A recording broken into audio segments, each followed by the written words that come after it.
This is the day that the Lord has made for the Sacramento Valley section of the National Council of Negro Women to present to you the 21st Annual Children of Promise Conference, Fulfilling Our Dreams for the Future. You know that Maya Angelou said, bringing the gifts our ancestors gave. We are the hope and the dream of the slave. Certainly, we are the dreams of those who could not be here today, those who could not raise children of promise, but they did their best. And I want you to know that today we have an awesome program for you. But like anything else, when you have a dream, sometimes there's a hiccup in the dream. Some of you know that I have been in and out of the hospital, and this program would not be possible if it were not for the committee who stepped in to make sure that the Children of Promise Conference is still on and alive and well. And the two people who spearheaded it, all of the committee members work together. It's a team, but the people who spearheaded it are Dr. Kathy A. James and Sharon Seifel. And to them and the committee, I say thank you. Because that's the way dreams are sometimes. We don't always go smooth right along the way. Sometimes there are hiccups, real hiccups, that say, you can't do this, you can't go here, you can't do that. But you can if you use the resources that are available to you. And thank God, we have some resources within the Sacramento Valley section of the National Council of Negro Women Children of Promise Conference Committee. Thank you so very much. Thank you so very much. I am just excited that you would take the time to make sure that everything was well. They said to me, we got this. That's what people will say to you about your dreams. They will tell you, we got this. We can help you. You can get through this. You can do this. We can do it. We don't give up. And I again say thank you. And you say, well, you're just saying thank you. That's too much. I don't care if it is too much for you. It's not too much for me because I understand what they have to do. And I wasn't in a position to do it at all. So thank you. Thank you. Now, switching gears, I have the exceptional honor of introducing our Master of Ceremonies. If you were here last year, you know it's the same lady. You know how good she was. And you will get to hear her again today. In 2005, she was appointed by Governor Schwarzenegger as the Director of Community Partnerships with the Deputy Consultant to implement Proposition 36. This lady has been in the trenches, making things happen that I didn't know about and you didn't know about either. But she was behind the scenes making things happen. Not only has she been making things happen so that people who are drug or alcohol dependency can get help, she has also worked with women. She loves to golf, and she was the director of the Executive Women's Golf Association. And one of her proudest moments, and I'm pleased to have been there just being supportive because I don't know anything about golfing, was to raise money for a golf tournament for the Sacramento Valley section Children of Promise. She set us solvent financially by the funds that she raised. And I have said thank you to her personally, and I embarrass her when I say thank you publicly, but I continue to say thank you because we are frugal with our money, but she set us solvent. And the other thing that she's proud of being a life member of the Sacramento Valley section of the National Council of Negro Women. I present to you right now our Master of Ceremonies, Miss Dale Sales Owing. Welcome, Dale, and I just know that we're in good hands with you. Thank you very much. Thank you so much, Tommy. It is a pleasure to be here. Good morning, everyone, and welcome to the 21st Annual Children of Promise Conference. This conference is organized by the Sacramento Valley section of the National Council of Negro Women, and this is our second virtual conference. As you know, I am Dell Sales Owen, and I am so proud to be a lifetime member of NCNW. We have a wonderful day planned for you. Our stellar lineup of speakers will give you tools for protecting and fulfilling the dreams of your children. Now let's start this wonderful day off right. I am pleased to introduce Ms. Sharon Saffold. She is the Children of Promise Assistant Chair and President of the Sacramento Black Child Development Institute. She will lead us in prayer, which will be followed by the Negro National Anthem. Thank you so much. I want to welcome again everyone to our 21st Children of Promise Conference and just express my thank you to Miss Tommy Whitlow for her vision that has been carried on for 21 years. She's the visionary that brought forth the Children of Promise along with an outstanding team of supporters. So please join me in prayer.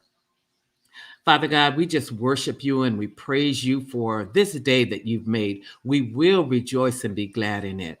We thank you for 21 years of the Children of Promise coming forward to provide parents, caretakers, and our community with information, with resources, so that they can equip their children to be children of promise. We thank you and praise that your word says in all you're getting, get understanding, get knowledge. And that is what we're providing through this 21 years of the Children of Promise, the knowledge. It takes a community to raise children. And we all are impacted and we are all, Father God, here to help children fulfill their dreams. We thank you and praise you that the information that goes forth will be information that people can take a hold on and run with it, Father God. We lift up every speaker, Father God. We thank you for giving them wisdom and knowledge, that everything that they have to say will come forth with simplicity. We thank you and praise you that the technology will run the way that you've designed it to, that everyone's technology will go forward so that the information can be delivered without any interruptions, Father God. We come against the enemy and his distractions. He has no place here. The blood of Jesus covers us. We praise you and thank you, Father God, for all that you're going to do as we, Father God, give into our children and their parents and their families and our community, Father God, to make it a place where all children can fulfill their dreams, where all parents can get the support and resources and knowledge that they need, Father God. We thank you and praise you for all that you're going to do this day. In Jesus' name, amen.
What a way to start our morning. Thank you, Ms. Sappho, for getting us spiritually ready for the exciting day that awaits us. Next up is Ms. Donna Wood. She is the president of the Sacramento Valley section of NCNW. She will officially welcome you to this special gathering on behalf of the members. Good morning. It is my pleasure to welcome you to the 21st Annual Children of Promise Conference on behalf of the National Council of Negro Women, Sacramento Valley Section. Also, welcome to our distinguished speakers and to the guests from every corner of the Sacramento Valley, from different walks of life, who have come to share your story, your knowledge, and vast experience with our guests today, and we say thank you. Last year, for the first time, the Children of Promise was hosted on the internet. Who knew that we would be hosting another virtual event 1 year later? However, we're here today and obliged to uphold the National Council's mission to serve the African American community. And so on the internet is where we meet.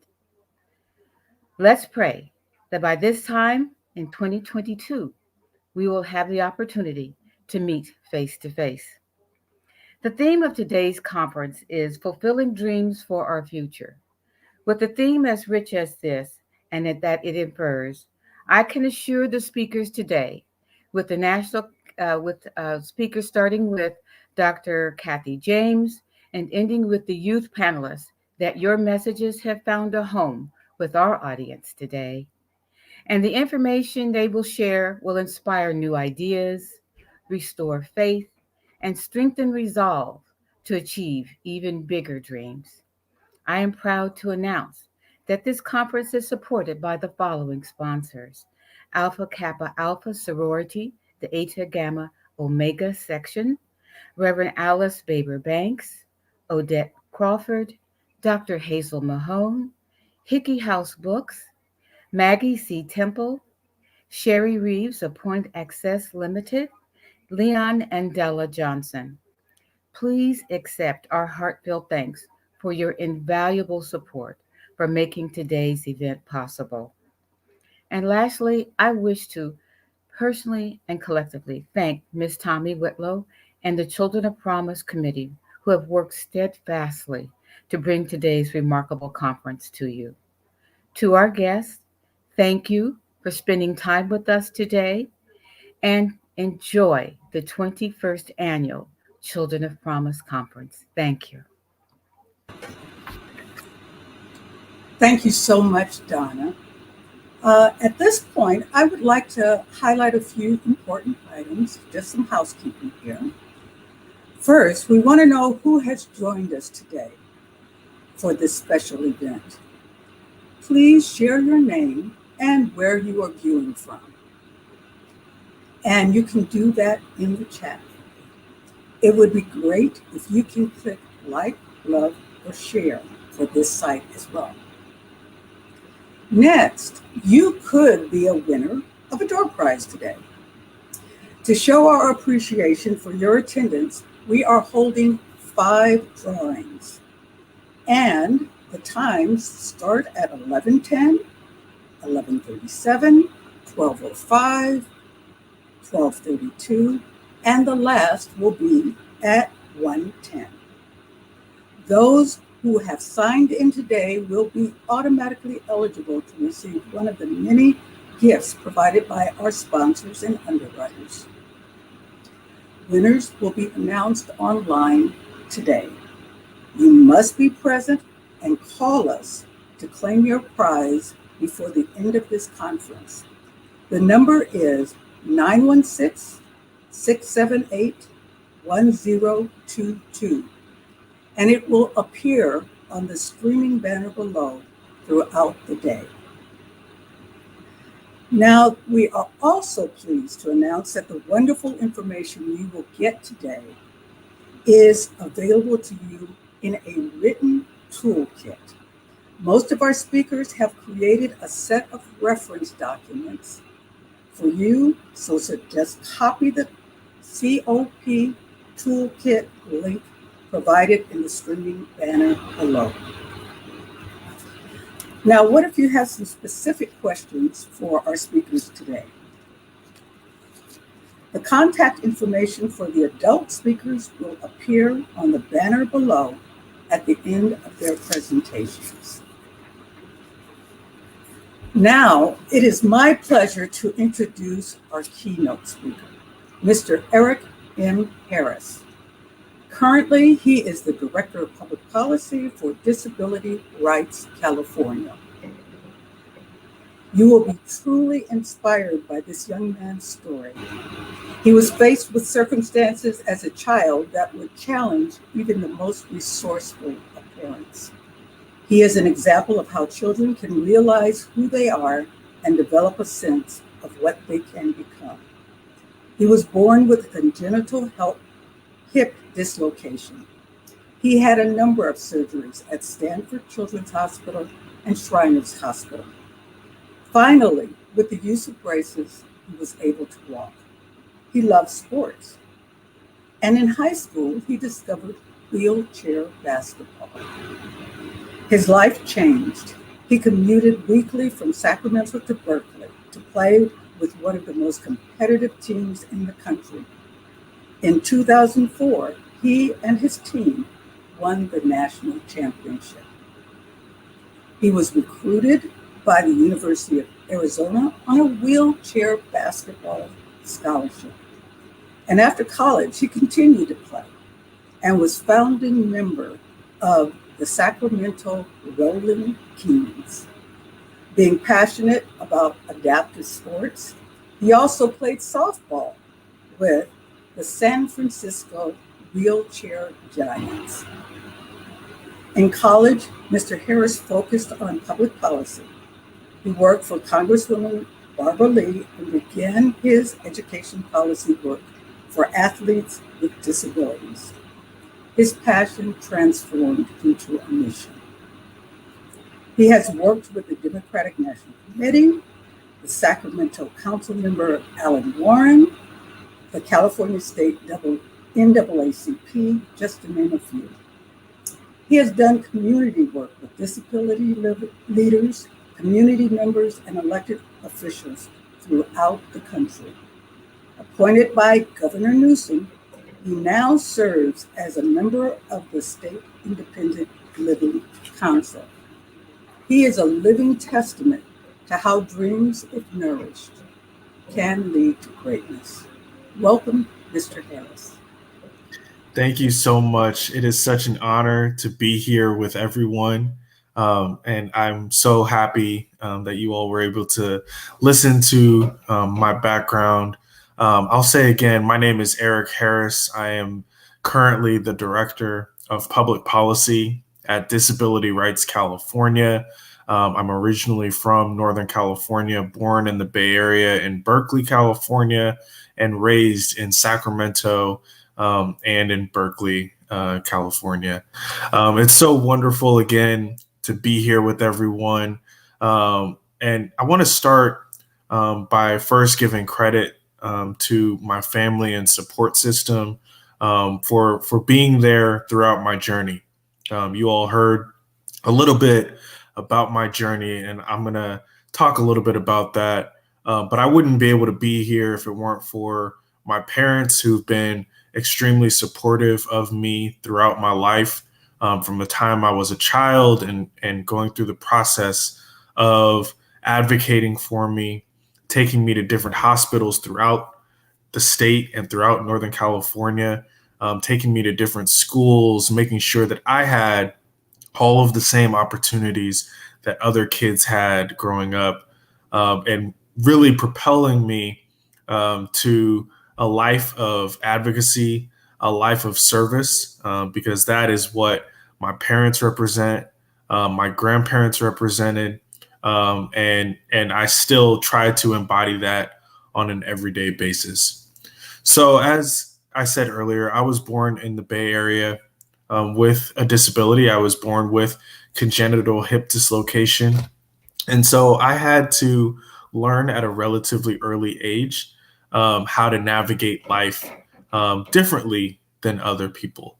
I have never, even when I was younger, and especially not now, I've never looked at my disability as a negative. And I still advocate today that disabilities are not negative. It is reported that a good amount, about a quarter or a third at least, of the population has some form of disability. And we know the disabilities aren't just physical. My disability happens to be physical, one that you can see from the outside. But there are a lot of people living with other types of disabilities, people with mental health disabilities, people with intellectual and developmental disabilities, and other people who have learning disabilities and other forms of difference and disabilities. I also want to make sure that I send the message that disability is not a negative word.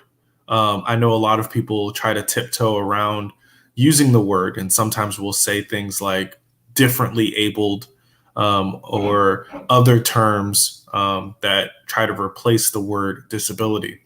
But members of the disability community, including myself, are proud that we have disabilities. It is a big part of who we are.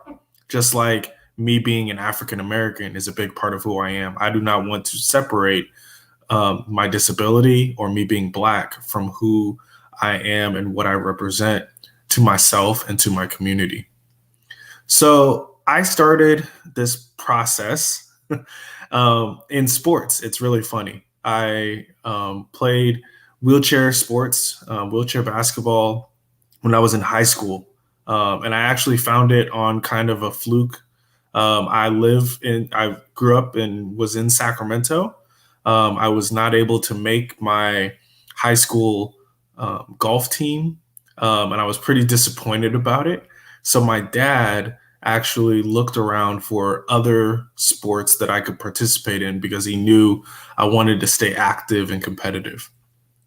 He found wheelchair basketball out of a program in Berkeley, California called the Bay Area Outreach and Recreation Program. And I'll say that program changed my life for the better.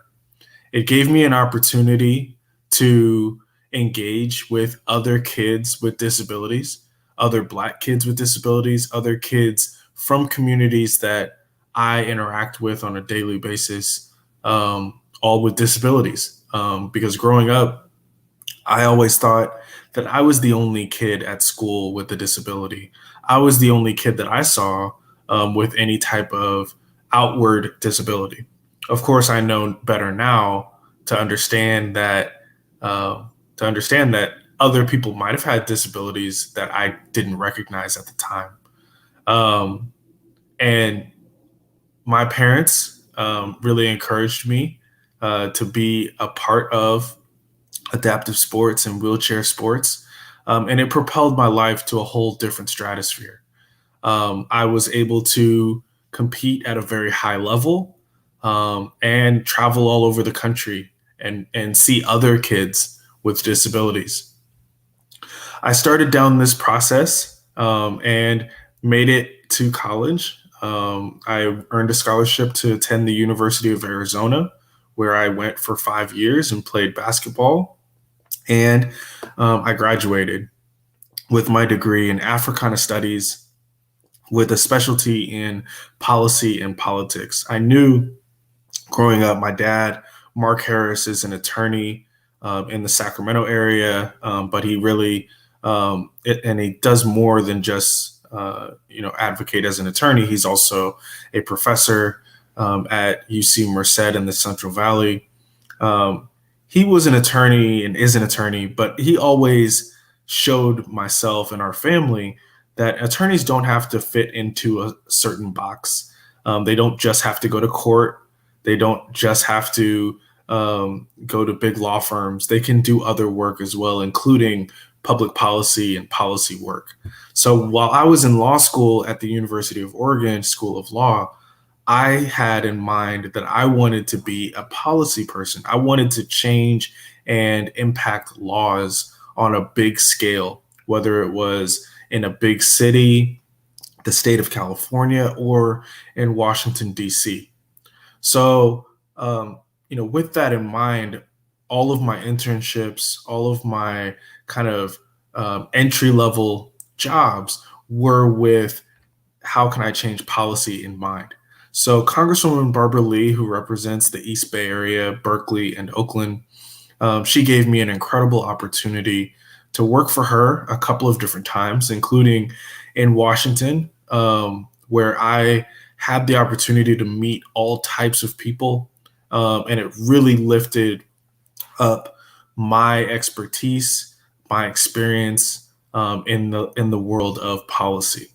Working for her and building relationships in Washington really put me in a position where I was able to meet other disability advocates, other policy advocates from throughout the country.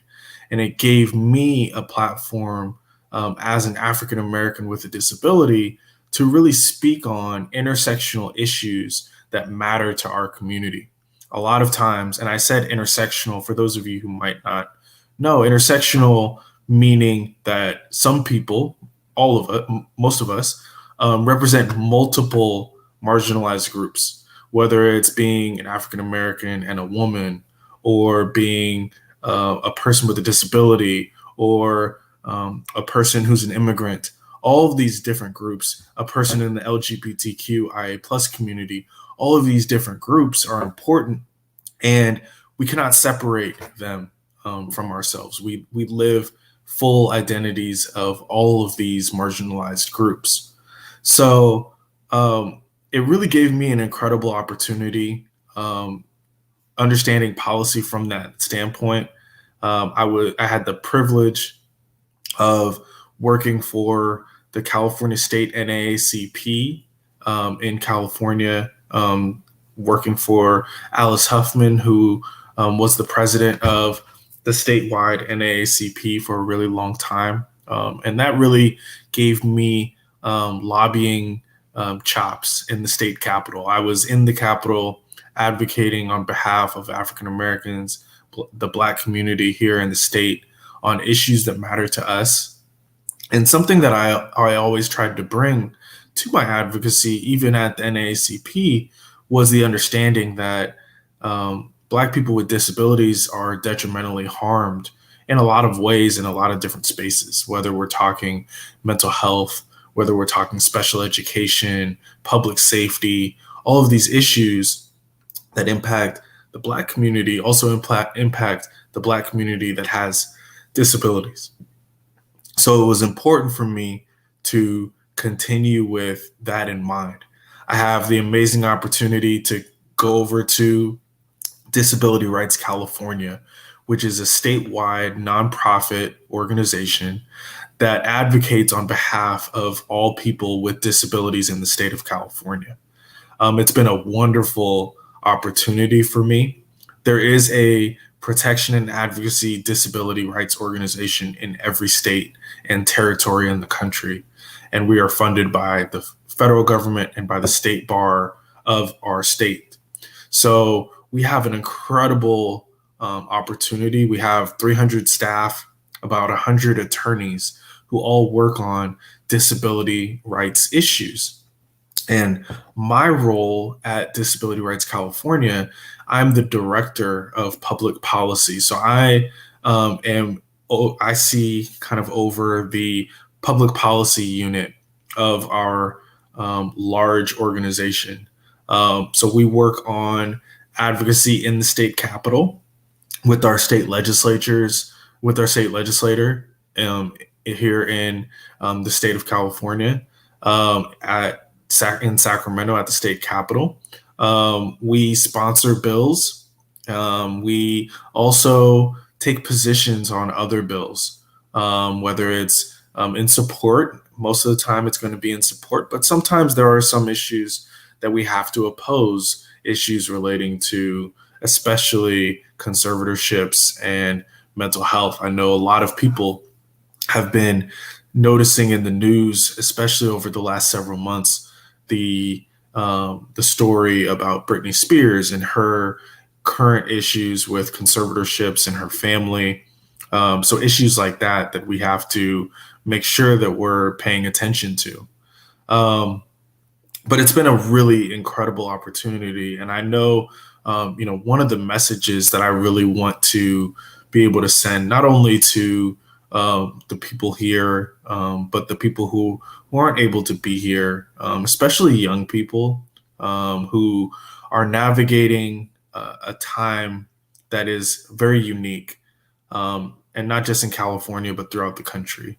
Navigating a time during COVID where they have not been able to interact in the same ways that we were all able to interact when we were kids. A lot of young people have had to be in isolation, away from their friends, away from their family members. And one message that we're trying to make sure that the legislature, other policy leaders, and really families and support systems are aware of is that every person, every kid, every adult is going to handle this circumstance differently. Some people are able to navigate this period very well and are not going to be bothered much by having to be at home, having to be at school at home, and not being able to interact with friends on a personal level. So we want to make sure that people are aware that this time can have an impact on young people, on adults, as they're navigating this COVID era, especially because so many are in isolation. So many people during this time have been negatively impacted are people of color, of course, Black people, are people with disabilities, immunocompromised people. A lot of my friends who have pretty severe disabilities, especially intellectual and developmental disabilities, have had to stay very careful and stay away from large events, have had to stay in their homes. And even with the vaccine being available for many people, it isn't necessarily as available for a lot of people with disabilities, especially people who are homebound. A lot of people who have other challenges. So that's important to keep in mind. It's something that we don't always talk about. Some Black organizations don't always talk about disability. Some disability organizations don't always talk about the impact with intersectional communities like the Black community, the Latinx community, and others.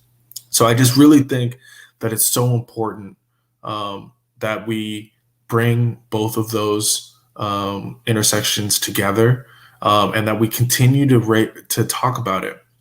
That's one of my roles. And I know I have a few minutes left. And one of the things that I really want to make sure that I encourage you all about is building relationships, especially in your local communities. We always hear that policy and government politics starts local, and that's so true. It's so true, and I know so many understand that their city council members, that their local elected officials have such a direct impact on their lives and on the success of their communities, and that's so true. I see it every day when I'm interacting with state legislators, whether they're state assembly members or state senators, and the first thing that they always want to know about is how this issue impacts their constituents.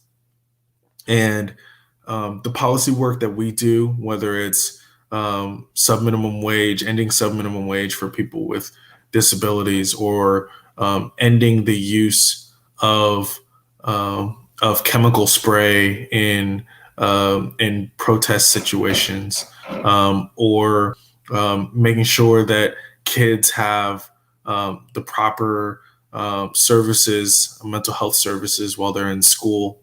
All of these issues, even though they are statewide issues, they really come down to your local communities. And especially when we're talking about Black communities, issues that certain Black people with disabilities have at a much higher rate than other communities.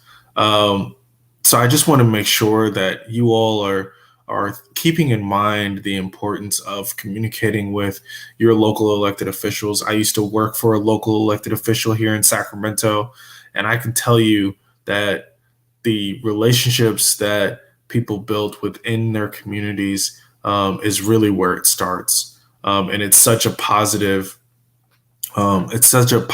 way for that elected official to have a positive impact on their community. And so I know I only have 2 minutes left. And so I'd just like to finish with this last point. Just the importance of keeping in mind that all of us are connected, and we all intersect. And it's so important to make sure that when we're in this fight, in the advocacy fight, the policy fight, the legal fight, the education fight, that we keep in mind that it must include all marginalized groups. We cannot afford to leave out others because they might be different. And when we're thinking about that, we must include intersectional groups, intersectional identities, the importance of lifting up the disability community, other marginalized groups. And I'm so proud to be at Disability Rights California, a statewide organization, and working with so many incredible leaders, whether they be people with disabilities, people who have family members with disabilities. But most of us are connected in some way to disability. And if we're not at this time, we will be soon, because as we all know, you can develop a disability at any time. And knock on wood, those of us who are able to live long enough, we're going to need long-term services and supports at some point. We're going to need other care.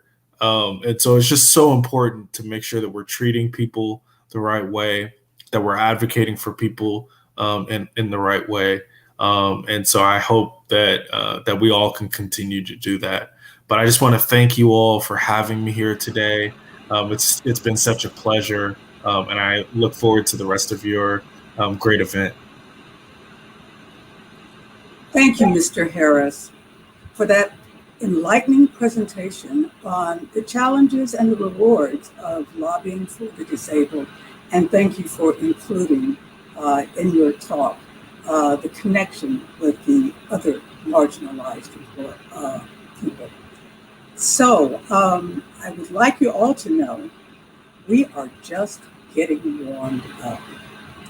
It is now my pleasure to introduce Dr. Kathy A. James, affectionately called Mama James.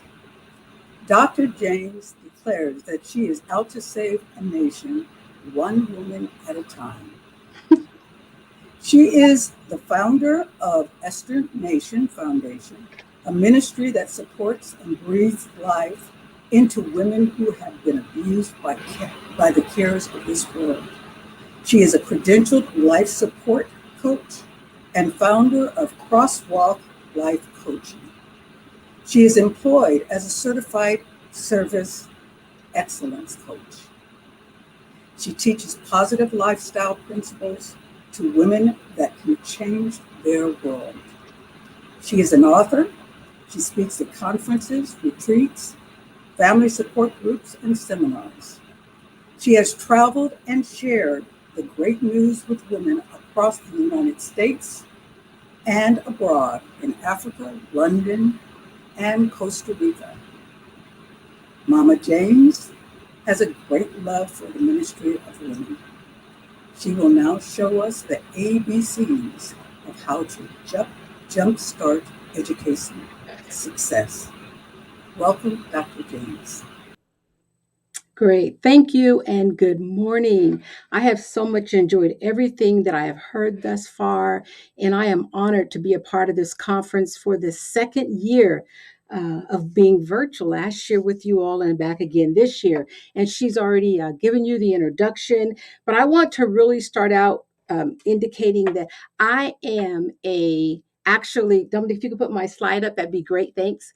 I am a child of the community. So when today, as we're talking about Children of Promise, this conference today is a conference of our day. It is so needed in what we are facing today. I had the help of a community that helped raise me to realize my dreams and my possibilities. So without the community, I would not be here today. And I am having to pour back into the community what I received growing up. And of course, yes, I am a woman. I am a wife of 46 years, a mother of 3 children, and a grandmother of 7. So I am here today to share with you that I am out to save a nation, one woman at a time. And that leads me right to my presentation. I want to share the heart and the dream that Mary Bethune had, fulfilling dreams for our future. The more I read about her, and even growing up hearing about her as a young woman, I learned something that really impressed me, and it's part of my goal and vision, and that is she was a dreamer, a learner, and a giver. And we're talking today about this because she believed in a better day. And if we continue her dream and her vision, we too will be able to say that we are women of struggle. We are people who are out to help other people reach their goals, to be successful. And I'm going to ask you to join me on this journey for the time that I have with you today. And that is, we have a powerful potential in our youth, and we must have the courage to change old ideas. And I want you to rest with that, old ideas and practices, so that we may direct their power toward good ends. That is so important today. A lot of things that we believe and that we have done and that worked are not necessarily working today. So we want to remember that as we go throughout this presentation. And I'm going to share with you the ABCs, educational success for our children. And I want you to make it personal for those of you that are watching and you have small children at home. For those of you that are watching and you no longer have children at home, well, I'm here to tell you, you do not have an escape. As a grandmother, I am on the front lines. I am helping to raise and take care of my grandchildren. My grandchildren are all living in the homes with their parents, but I step in wherever they need me, wherever they ask me. Last year, when the school systems were closed down, I opened up my house, I converted it to a school, and my grandchildren came to my home for school every day so that they could still experience what it is to learn and take it back out to the world. So let's go ahead and jump right in it. This morning, I want to share with you that it is every parent's dream for their children to be successful and to reach their goals and potentials that we as parents, that we have for them. And we have the ability to take the ideas and things that they want to do and help them come to fruition. But it takes work in order to do that. So today, as we talk about help your child succeed in school, it's going to take a growth mindset, not only in the mind of the child, but in the mind of the parent. And I'm going to ask you this question: what matters more when it comes to achieving success? Could it be being naturally good at something or believing that you can succeed? I'm going to challenge you today and say, I strongly believe, and I can demonstrate today, that it is believing that you can succeed. See, I was told growing up in my community, a very low count of African Americans up in Northern California, that there was nothing that I could ever do, that I could ever become, because African Americans, quote unquote, colored people, couldn't do these things. But I believed, I had a community that told me I could do anything, I could become anything, and guess what? I took that and put it into my mind and my spirit, and I have reached those goals. It was hard work, but I want you to know today that it can be done. So let's talk about the growth mindset. Children with a growth mindset, they know that obstacles and failures doesn't mean that they're not smart, but they realize that they are opportunities to grow. So children who have a growth mindset, they are less likely to give up because they believe in themselves. They've been told they can accomplish anything. They are motivated to keep trying no matter what. If it fails the first time, let's do it again. And not only that, they have the confidence in themselves and their ability to succeed. That is because they have a community behind them, supporting them, telling them that they can reach those goals. I want to share some nuggets with you to parents. It's really important. When I was saying earlier about parents, I had a big mama. My mother died when I was 2. My big mama raised me, and she didn't have the educational background. She didn't have the knowledge to feed into me what I needed to be educationally successful. But she got me involved in a community that could help me be successful. So, to the parents and grandparents, aunties and uncles, yes, you have an important role to play. You can breathe into the lives of these children and help them. But to every parent today, you have a responsibility to teach your children. Let's start with the area of respect. Respect. If your child is taught to respect himself and others, they will perform and be much more successful in their academic educational goals and objectives if they want to reach. When you teach your children about respect, about other people's things, that they just can't come and take things that don't belong to them, they can't go borrow things without getting permission. It is important that we teach our children about respect.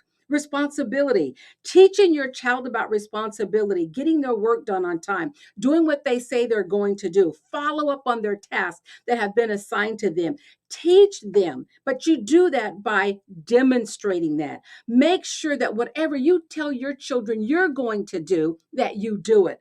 You are demonstrating what responsibility looks like to them. Remember that their minds are small and they can't comprehend a lot when they're not being the activity is not being demonstrated to them. So it's really important that you demonstrate the behavior with your child that you want for them to be successful. Resiliency. We know today that we are facing so many things, just like with the pandemic, the racial injustice, everything right now is just really uncomfortable. And our children, I think, have taken the greatest hit. But how we recover is how they will recover. What language we use in front of our children of being positive, encouraging them, reinforcing that everything is going to be okay. They will bounce back.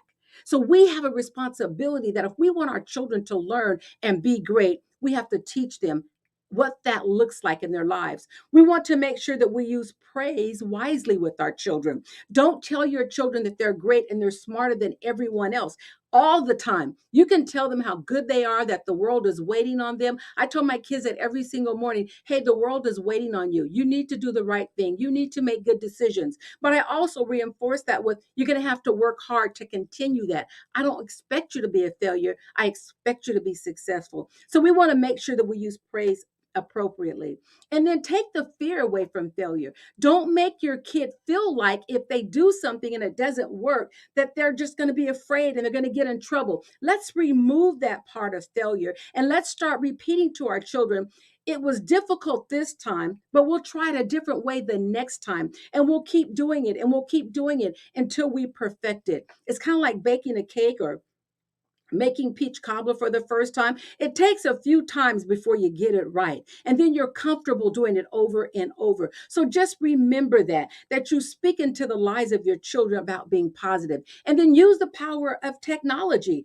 Don't just let your kids play hand games all the time. Don't let them just sit in front of the TV and an iPad and all the war games. Use technology to your advantage. When your children are given their homework assignments and you see that they're not performing as well as you would like, take that same technology and learn to rewire it so that it can help your child advance and become better in the areas that they need.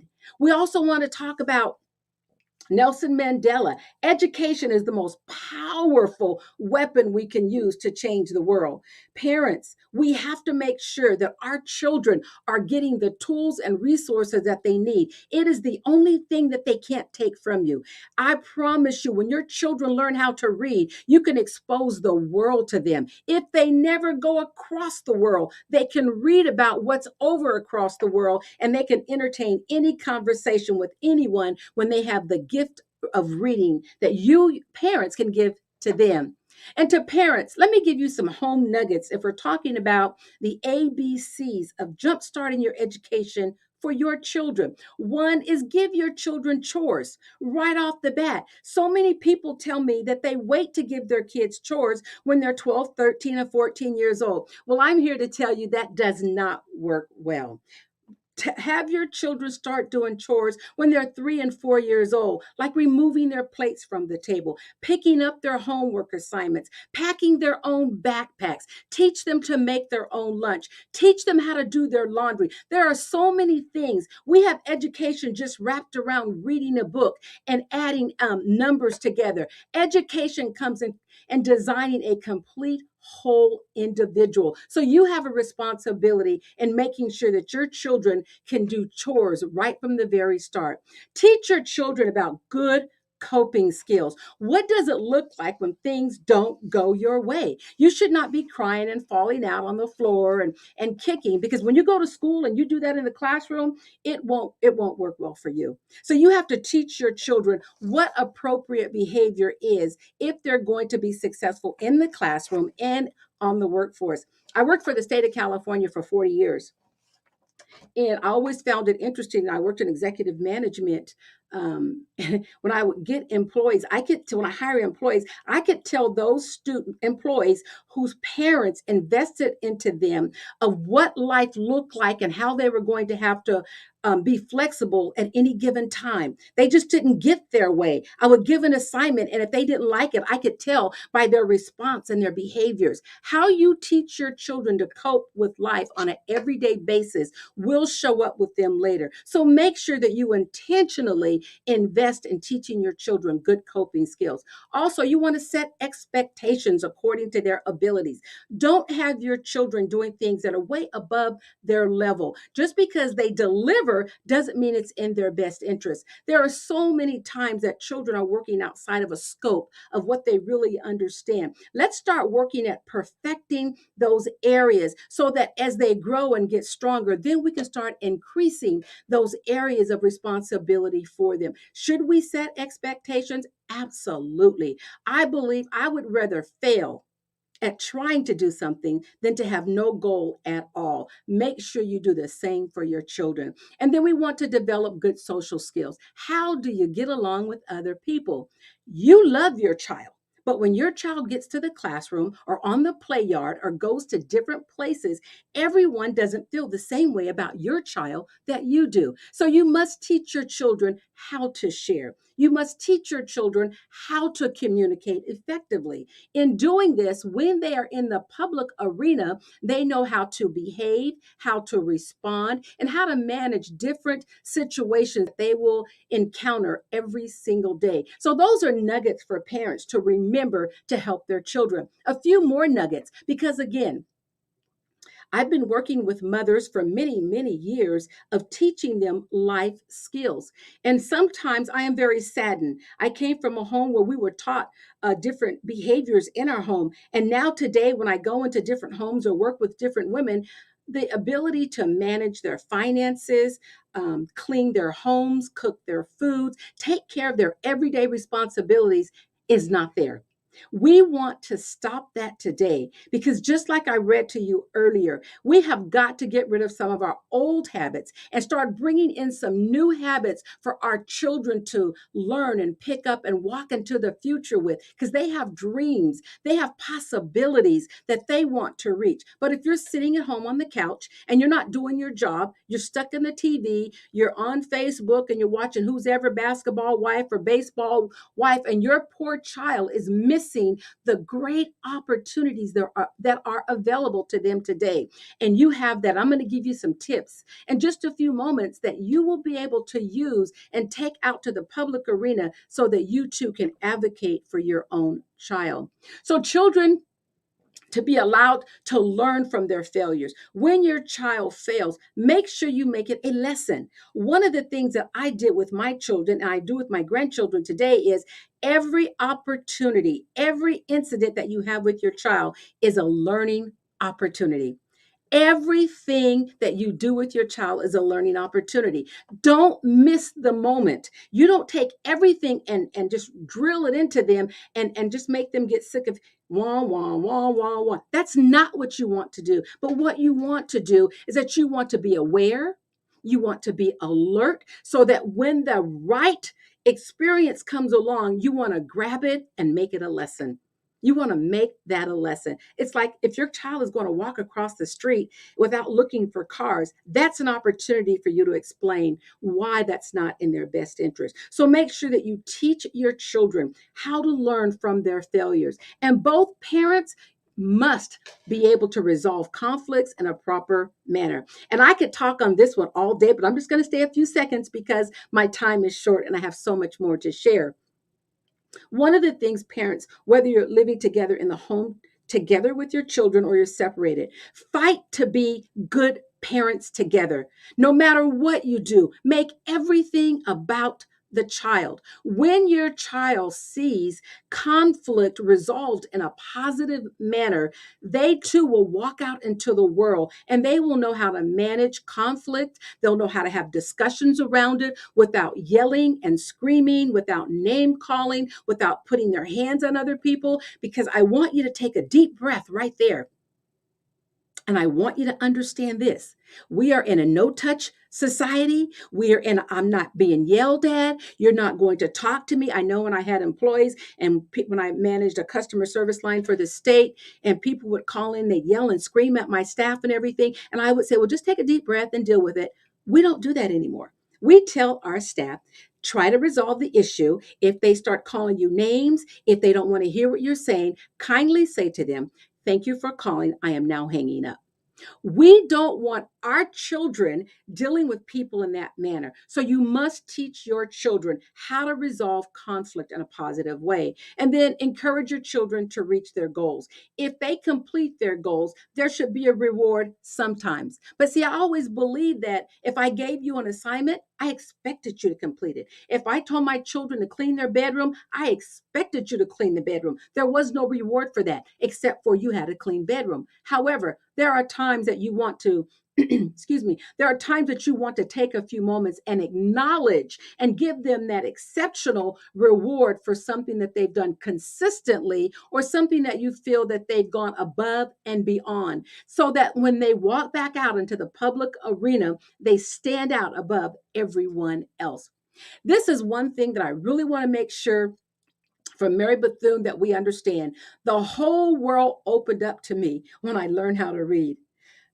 If you can't read by a second grade, you need to understand that the prison systems are building more beds, more cells to house you when you become of an age group. We can prevent that as mothers, as grandmothers, as aunties and uncles. We can get books into the hands of our children and we can open up their world. We can just do so many things. I buy so many books for my grandkids. I call and read to them at night. There's a program online that the little ones that are 3 and 4 years old that I can read and they can see me and I can see them and we can turn the pages together. We must make sure that our children can read at their grade level and even beyond. Make sure, if you do nothing else, that your children learn how to read so that they can navigate their lives. So here are some steps of ways that you can help your children, and this will be available in the toolbox. Ways that you can help your children to succeed in school. One is, how is your child's performance?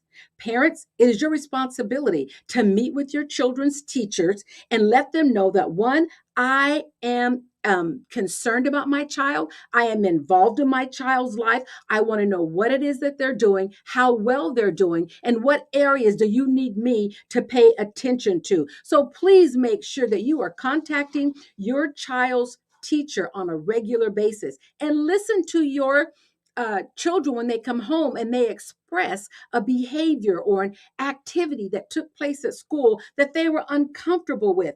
Learn how to start asking those inquisitive questions of your children so that you have clarity and focus around what's going on and what are they being exposed to on a regular basis. Don't wait till your child brings a report card home and you march up to the school with your fancy words, not so kind words, and you want to spew out on the teachers. No, I'm asking you. Day one, when school starts, give the teacher a week to get settled in. And then after that, make your appearance. Make your position known that your child is there to learn and you are there to support that process. Another thing you can do is homework is a must. Help your child with their homework and make them solve the problems themselves. I am saying that when they bring their work home every single day, sit down with them and go over their homework. Sit down with them, and while they're reading a book, you read a book. While they're doing math, you sit at the same work area with them and you do some work as well. You are demonstrating the same thing. I'm learning while they're learning. And then when they're doing their homework, if they need help, just don't take and do the work for them. It is so easy to just say, oh, it's 2 plus 2 is 4. And that is so easy to do. But no, let's get toothpicks out. Let's get spaghetti sticks out. Let's get pickup sticks out.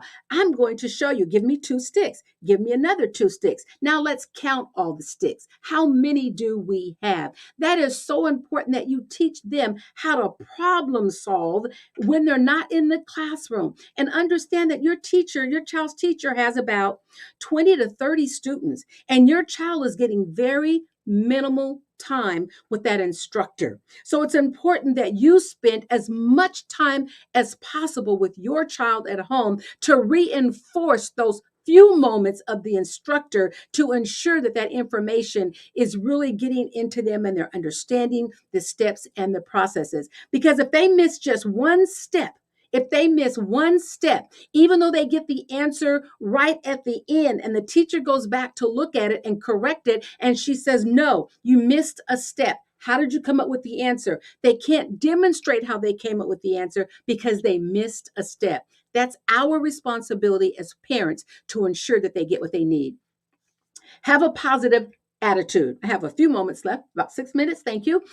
Positive attitude. By providing a positive attitude in and around your child's education, your child is much more likely to be successful in school because you're positive. You're not out in the public talking about the teacher. You're not saying how horrible the school system is. Let's take that away from our children and let's start breathing life into our children and the educational system so that they will go to school ready to learn, bring back home what it is that they're learning, and then their dreams of our children, we can see them come to fruition. So make sure that you're talking positively around the school system with your children. The next thing is to motivate your child. Make sure you encourage your child to learn. Support them in any way. If they're selling candy bars, if they're selling cookies, and I want you to know that was one area that I kept saying. I had 3 kids at one time. There's a lot of cookies selling and a lot of whatever selling, but I made sure that I supported those areas. I made sure that they were in the sports activities. I worked full time. 3 kids, 3 different activities. So the excuse that you're too busy, the excuse that you're working every day, the excuse that you can't seem to get it done is not acceptable. Remember what I read earlier. Let's get rid of some of our old thoughts, some of our old practices, and let's find a way as a community to support one another so that our children can be successful. You do that by motivating your child any way that you can. Learn to parent share, learn to car share, learn to homework share so that your child can be successful. Remember, no excuses. And the next thing is keep inspiring your child. Be interactive and take interest in their education with real time with them. I see so many parents that put their kids in a corner and say, just do the work. Or they give them an iPad and they walk away. They go outside and do what they're going to do. No. Let's stop that old practice and let's introduce some new practices that says, I am going to walk with you. I am going to be a part of this process with you so that you can be successful. Encourage a growth mindset. Yes, it is hard work, but it has great rewards. If you want your children to reach their dreams and their goals, I'm asking you for you to have a growth mindset so that your children will be successful. And Mary Bethune said, let's all enter to learn and let's walk out to serve. That's what we're doing for our children. This conference today is providing you such great information. You have all entered in to learn. And when we finish today, we want you to walk out, take it back to the community, and serve. I want to thank you for this opportunity. I am Dr. Kathy James. I am the CEO of Esther Nation Foundation and Crosswalk Life Coaching. If at any time you want to reach me and you'd like to do some sessions, please, there's my email and my phone number. And again, this information will be in the toolkit. I want you to have a wonderful day on purpose.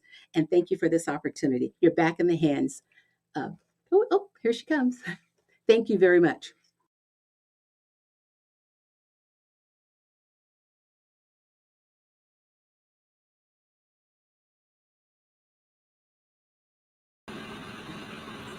Thank you so much, Dr. James.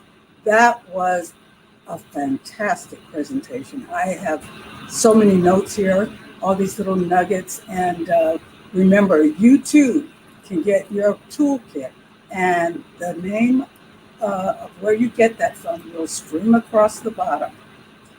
It is now time to have our first of 5 door prize sessions. Let me introduce Miss Kathy Wilson. She's an NCNW member, and she's also a game announcer extraordinaire. Welcome, Kathy. Thank you, Miss Dale. I am so excited for our door prizes that we have today. Let me share with you what we have. We have one of our great cookbooks from the National Council of Negro Women, the Sacramento Valley chapter, from our Sweet Potato Festival. It's our Heritage Cookbook. We also have one of our members, Dr. Hazel Mahone. She has this great book called Legacies, a guide for young Black women in planning their future. It's assigned, which is really great. And we have a couple of gift cards for Amazon. So let me go ahead and go to my wheel of names. I'm going to click to spin. And when your name comes up, if you would go ahead and you can give me a call or you can text me at 916-678-1022. All right, let's go and see who our first winner is going to be.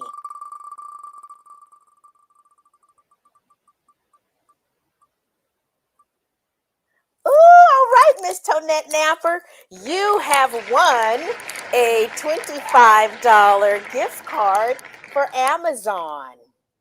All right, and our next gift is going to be one of our book pack.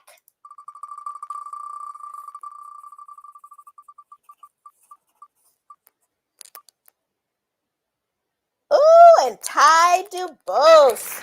Yay, you have won one of our book packs. Excellent. All right, our next spin is going to be for one of our $25 Amazon gift cards.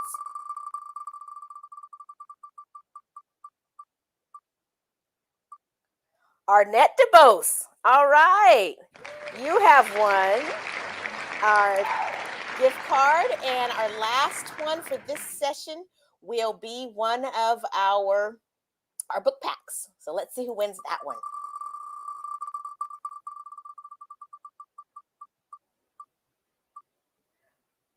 All right, Miss Ashley Napper Fly.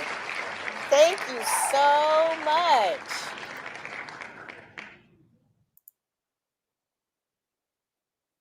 So I will be back a little bit later to do 4 more door prizes.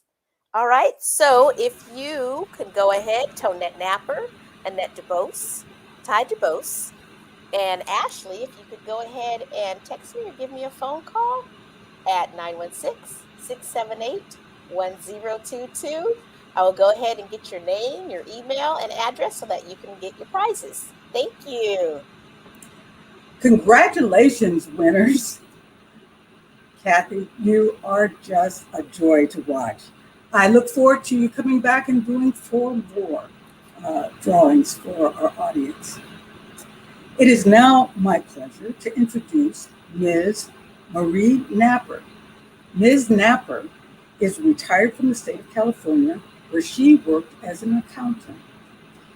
She is a life member of NCNW and past president.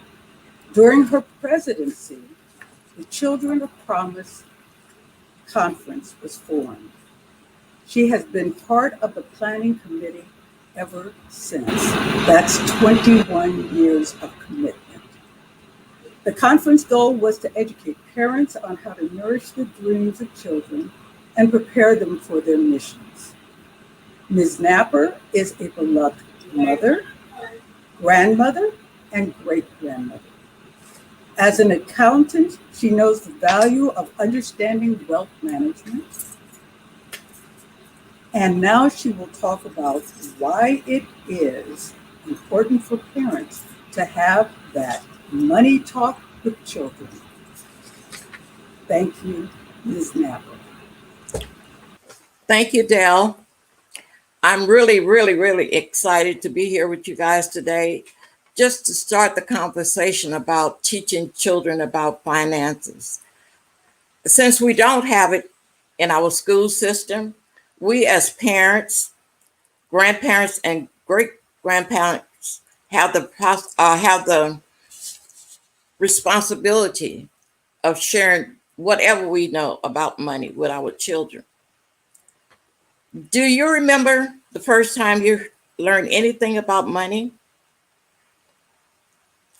As a child, I was 8 years old. I was raised by my grandmother. And the first time I can remember discussing money is when I had $5 on a Sunday morning. And we were getting ready to go to Sunday school. And my grandmother decided to teach me what I need to do with that $5. I can't remember how I earned it. She told me the 10-10-80 system, but there's different systems that have been created since that time. And the 10% mean keep 10% for yourself, keep 10% for charity, and most likely, to put money in the church. And then she said that 80%, if you can't live off of that 80%, shame on you. So what we're going to do today is look at how we can start teaching our kids, because a lot of times we don't know when we can do it. And in my reading and researching, I found out that you can teach kids as soon as they start putting money in their mouths. And when you start seeing them put money in their mouth, then you start talking about the coins and everything. You pull out a piggy bank, and most people put a piggy bank, but I like the jar concept, meaning that as you put the money in there for yourself, for giving, and for living, you can see how the money grows in the jars. In the piggy bank, you can't see that. So kids get excited by seeing things. That's one way you can start teaching young kids about money. And you can also start teaching them when they go to the store with you, let them give the money to the clerk. And they'll see there's an exchange going on. And a lot of times we teach kids even when we don't know it by the way we talk about money, especially at the dinner table. We'll say, well, I can't afford this. It's mostly negative stuff about money. We need to teach them positive things about money. And one of the things I think is terrible when people tell kids I'm broke. And when they're going out every day to work, what incentive is that for a kid to go to work? I'm gonna go to work and I'm gonna be broke. So we have to think about how we talk about kids and then about money. And then we have to teach them, the cost of things. Take them to the grocery store and let them see what things cost. And also, as they get older, some people believe in giving kids allowance. I believe in giving them commission, meaning that when you have money, it's earned.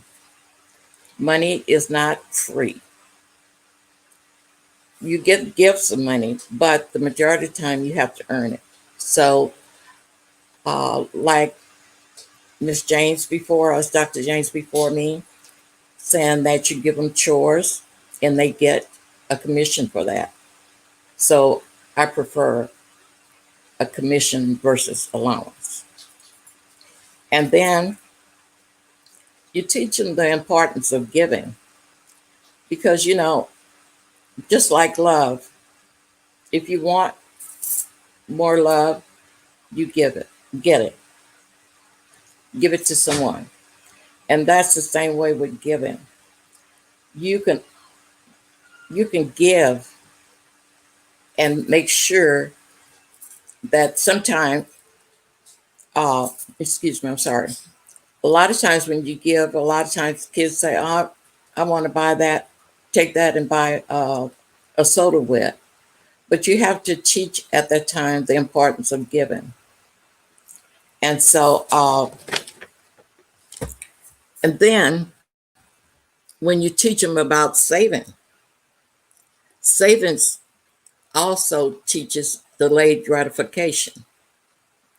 Because a lot of times kids want things right now.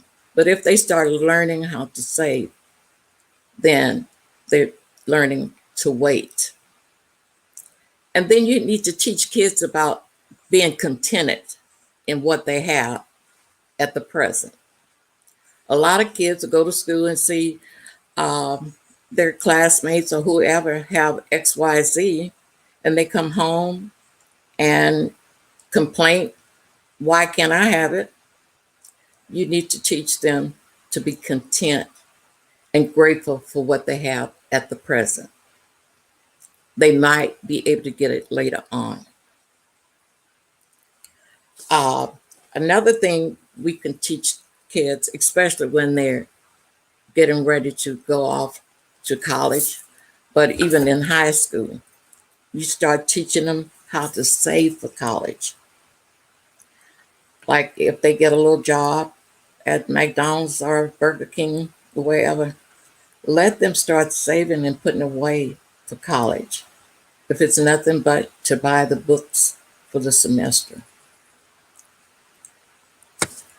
Another thing, please teach your kids not to jump up and accept credit cards from banks when they get ready to go to college. They really don't need to be dealing with credit cards until they're about 25 years old. Not college students. They can use debit cards and manage their money. And then you can also teach them how to set a budget. And you can, when they're younger, you can actually sit them at the table and show them your own budget and see how money come in, how many money go out. That way, they won't believe that you're broke. They have a different concept of what's going on with the money in your household. So we as grandparents and parents, we have a lot of wisdom and information to share with our kids. I have always wanted to be able to put my thumbprint on my children in a positive way. I, as a kid that was raised by grandparents, I can still repeat some of the things that my grandmother said. So just because you're a grandmother or grandfather or aunt or uncle, don't feel like you don't have anything to contribute to your kids. Because some of you guys have more money than these young people that have 10 degrees. And so one of the more important things that we have to teach these kids is they can go to college, get a job, but we need to tell them what to do with money. We want to start establishing generational wealth. Stay in your home. I've been in my home for many years. When I leave this earth, this goes to my kids. And when you go into a really prestigious community, it's been handed down for generations. We have to learn about generational wealth. It's so important. And then money also help us, our children, to fulfill their dreams because it takes money for everything. If a kid wants to go to college and you haven't established a college fund for them, and you told them that go to school, get good grades, and you can go to college. But then, as a hypocrite, you didn't even save a penny for your kids to go to school. So we want to change that dialogue and be prepared when our kids get ready to go to school, that they can go to school of their choice or to some college. And I give you an example.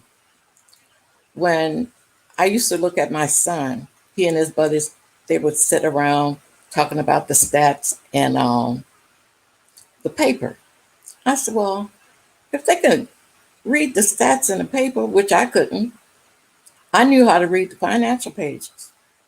So I taught those guys how to look around, see what they like, which at that particular time, they loved those old, ugly, big tennis shoes. They all looked the same to me, but they knew the difference. So I told them, I said, pick a brand. So they had Nike, Adidas, and whatever else. And I told them, I said, okay, start looking at how it goes up and down in the market. So just that little information that I had to give them, that got them thinking about what money is and what it can do and what it's not. So it is so important that we take whatever we know and teach our kids about finance. I'm proud to say that that one and only son of mine, at the age of 23, he was able to buy a home. And he did not ask me for one penny to help him. So this conversation about money is so important. Sometimes people say money is the root of all evil. No, it's not. It depends on what you want with money and what you're going to do with money and how you get money. So dreams are fulfilled with money. So just take time and teach your kids something. And, you know, kids want to go on vacation, they have to learn how to save their money. And one of the things I think that we have to know that when we're teaching kids about money, they learn how to earn it, they know how to spend it, they know how to save it, invest in it, know how to go about borrowing the money, and then learn about protecting that money. So I hope we can make a commitment, since we don't have money in our school system, that we as parents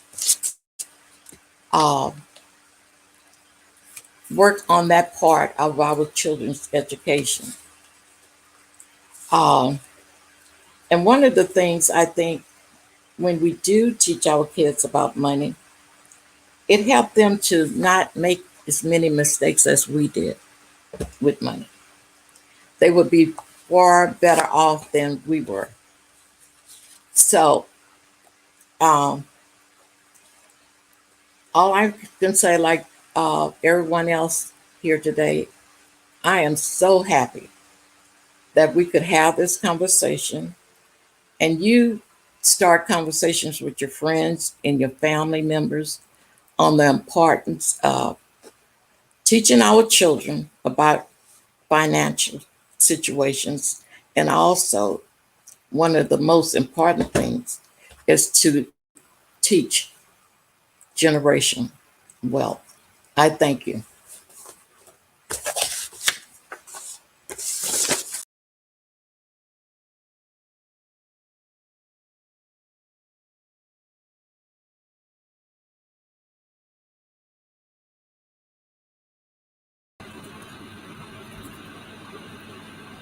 At this moment, I would like to welcome back Kathy, and she is going to do another prize drawing.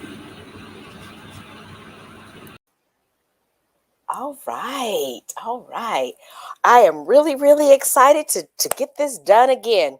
I do want to let you know that on the names of wheels, I did not take your name off.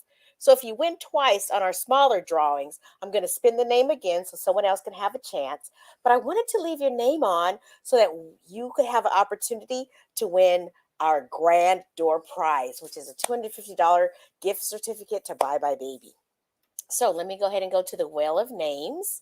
But before I go that, let me share again. We have a few $25 gift cards to Amazon, but we also have our Celebrating Heritage Cookbook from the Sacramento Valley National Council of Negro Women, as well as a great book by Dr. Hazel Mahone called Legacy, a guide for young Black women in planning their future. If you win, can you go ahead and call me when we finish the raffle? Sorry, when we finish the door prizes. All right, here's our first winner of the second calling of door prizes.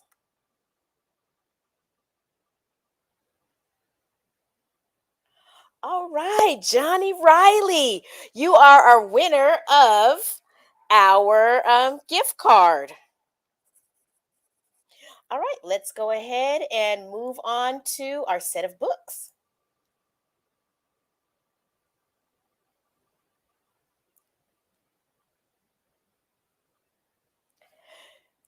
Miss Arnett DeBose won already. Let me go ahead and spin it again, see if we can get someone new.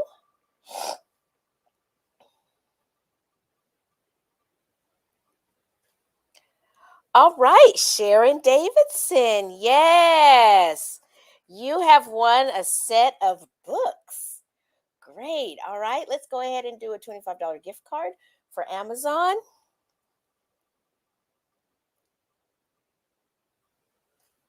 All right, Miss Valencia Saffold, you have won the gift card.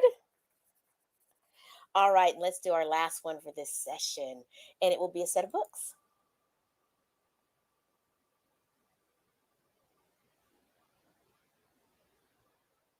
All right, Ty won last time. Let me go ahead and go again.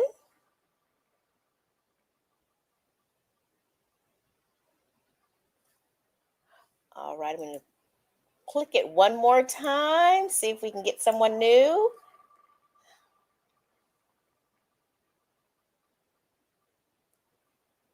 Oh, Ty is a very lucky person. All right, let me close it. Let me go again.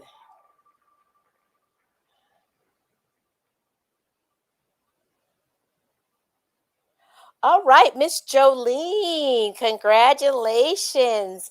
You have won a set of books. So if you all are ready, you can go ahead and give me a call or text me. Thanks a lot.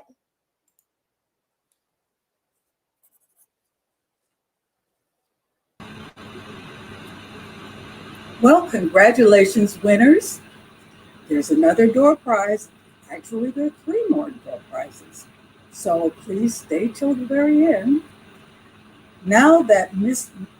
Napper has given us some great tools for talking to our children about money, it's time to move on to our next presenter.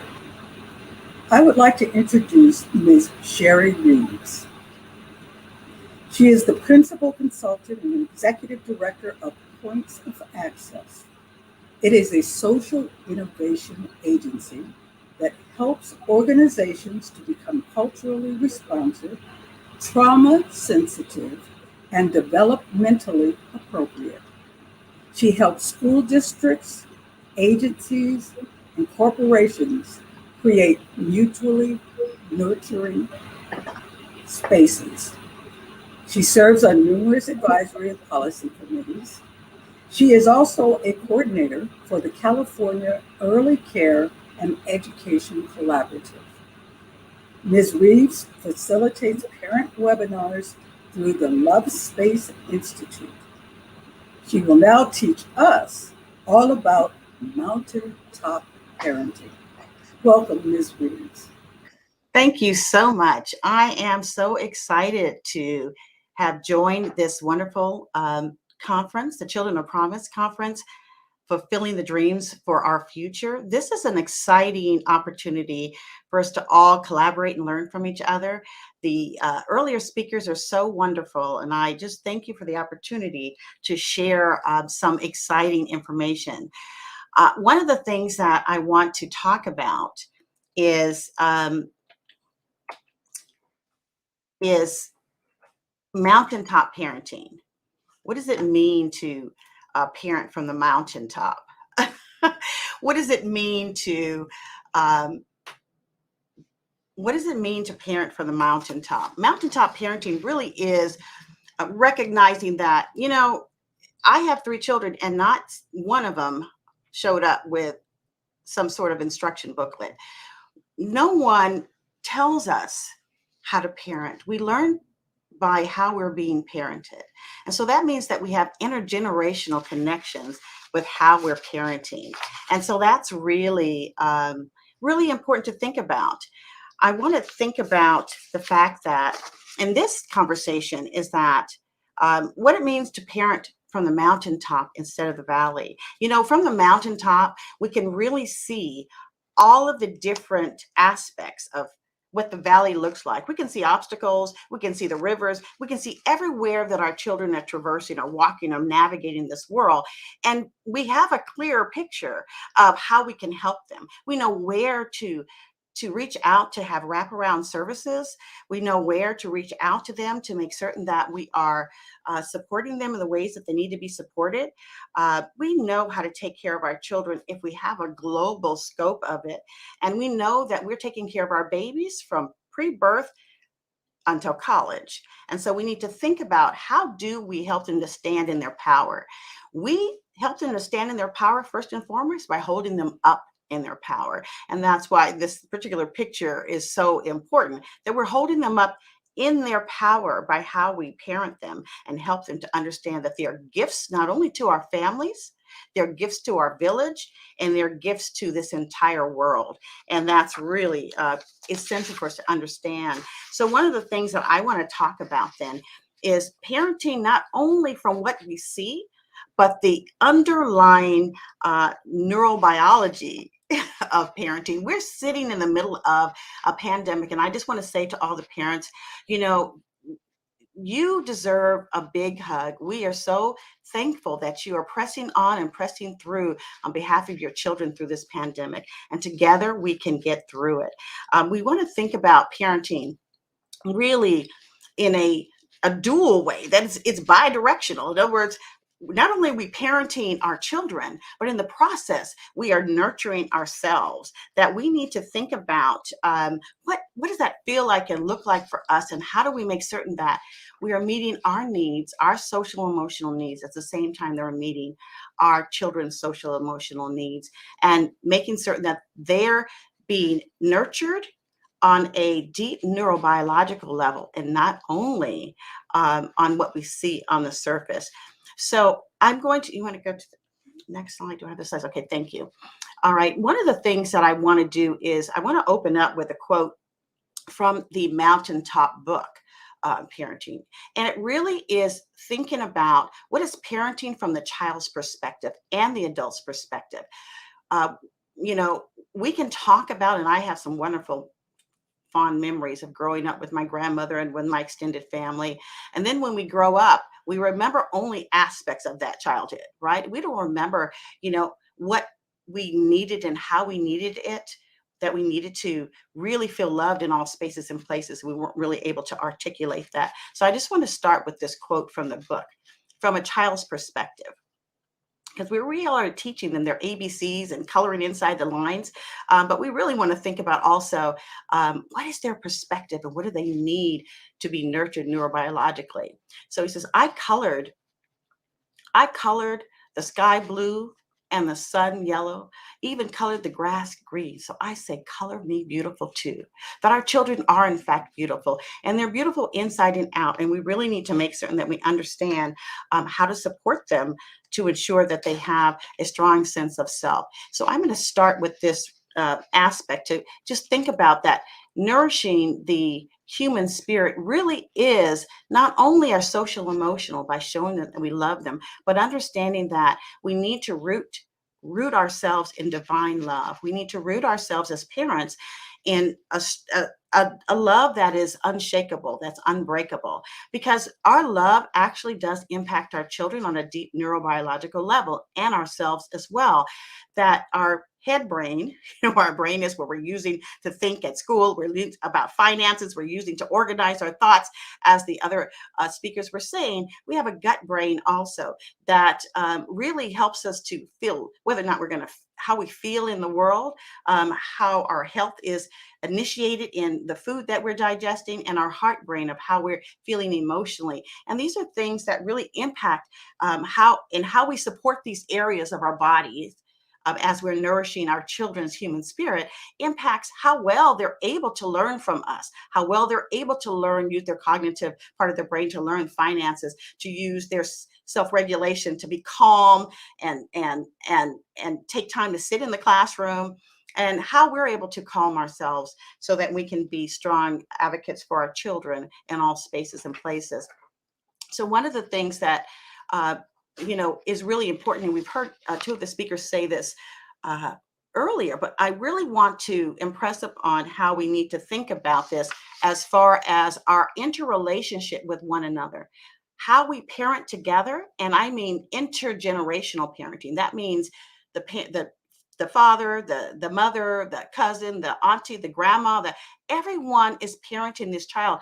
The parents are the first primary teachers, but all of us are parenting this child.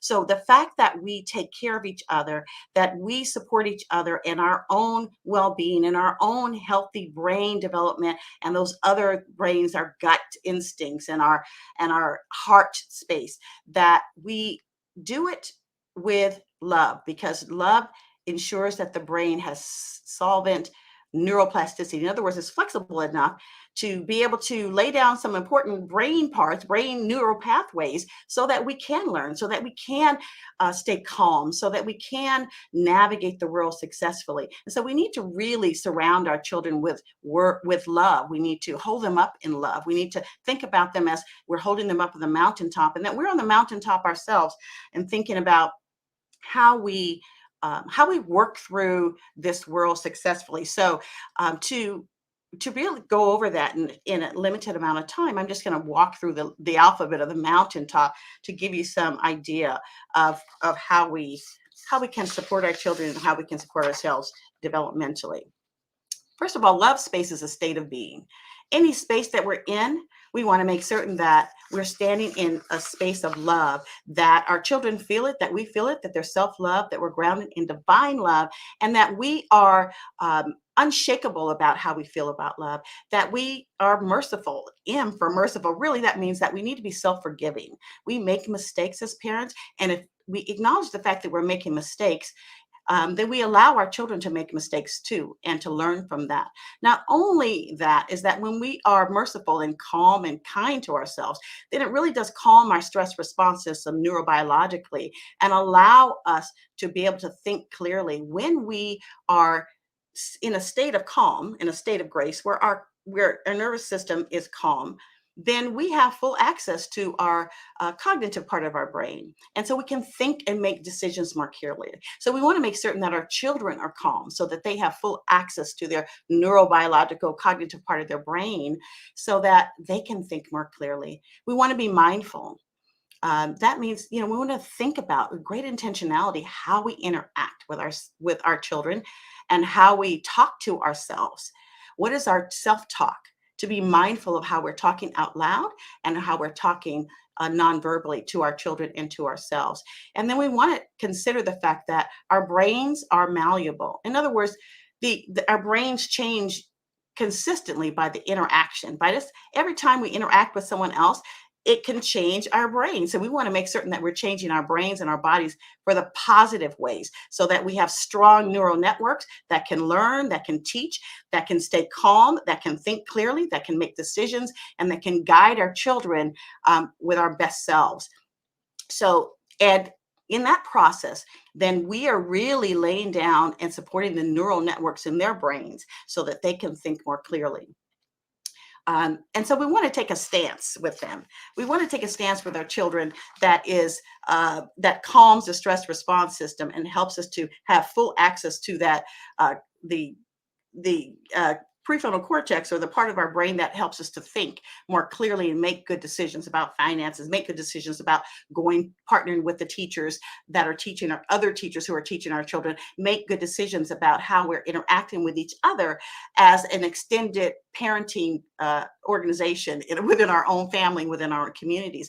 And so that we take the stance of being over joyful, okay, over the top, over joyful. So those joyful hormones in our body, oxytocin, can really help us to stay calm and connect to our children, attach to them in a way that they feel safe and supported and loved even before we open our mouth. Overabundant in how we share with them, overabundant in how we think about access to opportunity, and over optimistic about the capacity of what we're able to accomplish. We heard three of our speakers talk about what they were able to accomplish. So we want to have that over optimistic perspective with our children of how they can achieve whatever they want to achieve, because that allows us then to take a stance of calm, take a stance of readiness, and allow us to be really well prepared to engage with them on fulfilling their own dreams. Want to think about also that we want to be unconditional about love. Love is a human need. Every cell in our body needs love. And we talk about love in a way that is absent in school and absent in a lot of other places, right? But we need to make certain that we think about love in a sense of that the unconditional love that our children deserve for us, and how we frame how we engage with them, that how we frame how we talk to them is uplifting. And if we're thinking about the fact that we're looking at children, not only like this little cutie that we're looking at, that we see a beautiful face and we see beautiful skin, but we also need to think about that earlier picture that I showed you of the brain and the gut and the heart and every other cell in the body, that we're engaging and we're supporting. Think of it in that way, that we're supporting all of the neurobiology with how we lift up our children. They feel excited, then their body is going to stay calm. They feel supported, then they're going to feel like they have unlimited potential. So we really want to make certain that they feel the unconditional love. How we talk to them is really going to be critical, because it really does support two things, neurobiology, but the literacy and neural networks in our brain, but also the stress response system that keeps us nice and calm so that they can actually access that part of their brain and they can learn from us. We need to support the neurobiology so that we can expect and have expectations for realistic expectations of what their behavior and external is going to look like, because they need those underlying neural networks to be strong, and love, unconditional love, uplifting them and helping them to know they have unlimited potential is really going to lay a really strong foundation. The other thing that we want to think about is that as parents and extended parents and everyone who's wrapping around our babies is that when we say something, it needs to be notable. I mean, we talked about Mary McLeod Bethune and some of the things that she said. They're notable, they're historical, they make a difference, they're nurturing to us now. So we want to think about what we say to our children. It's going to go into their memory. It's going to go into their brain. Every experience we have goes into their into their memory. And so we want it to be notable in that it's nurturing, it's nourishing. It nourishes not only what we see externally, but our words and our actions nourish those neural networks in their brains, nourish their hearts, nourish their guts, nourish their bodies. And part of that is self-love. We want to make sure that we teach our children, and this was said so beautifully earlier, that they are noble. When we speak to them, we want to speak to them as though and we engage with them as though they are notable, noble, and part of the historical greatness of who they are, because how we speak to them, how we engage with them, as really is going to impact whether or not their blood pressure goes up. Okay, whether or not their blood pressure stays normal, whether or not their stress response system goes up. A heightened stress response system for an extended period of time can negatively affect the brain development. And since neuroplasticity, or the shaping and reshaping of the brain, happens over a lifetime, we want to really make certain that we're being notable and we're being nourishing and we're being noble about how we engage with them, that we're pouring into them this love, that we're pouring into them experiences of joy, and that we engage with them in a way that's respectful, because respecting the fact that they're gifts to us, gifts to the village, and gifts to this entire world. And that respect that's modeled for them, that they internalize as their own internal working model, or the way they see themselves and the way they navigate the world, will be reflected back in how they treat us and how they treat other people. But remembering that they need the underlying neural networks to support the behavior that we want to see externally. The other thing is to remember that our children, our babies, are teachable. In other words, they're learning from the day that they're born. From the day that they come into this world, they are learning, and they learn from what they see. They learn from what we do. They learn, and what they learn begins to strengthen the neural pathways for that type of learning. So we want to make certain that we are doing things in a way that undergirds that idea that they are teachable, okay? That they can reach any heights in there. They're learning always, that they're trustworthy. That's really important, because, of course, when they go out in the world and they're challenged, we want to know, and we want to support them, that everyone knows that our babies are trustworthy. We're trustworthy by how we move through the world, and they're trustworthy, and that they're triumphant. Success, the act of achieving something, as our speaker said earlier, the act of achieving something not only looks externally and they get, their happy face and the gold star, or whatever it is that they're getting externally, but success also strengthens the neural networks in the brain and body to repeat that behavior. So we want them to be as successful as possible, and to frame any type of challenges, or to reframe anything that is not successful, so that they can learn from it. Remember, they're teachable. So they're always going to learn from something. So even those neural networks that say, oh, I learned from this, so next time I do this, I can pull that forward from my long-term memory, back in the back of my brain where I learned that.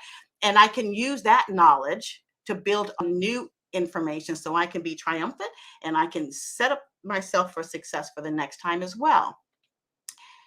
And it's important to know that they're adaptable, that we need to be adaptable as parents. We've had to be extremely adaptable during this COVID, to teach at home and teach at school, and to parent in all spaces and places.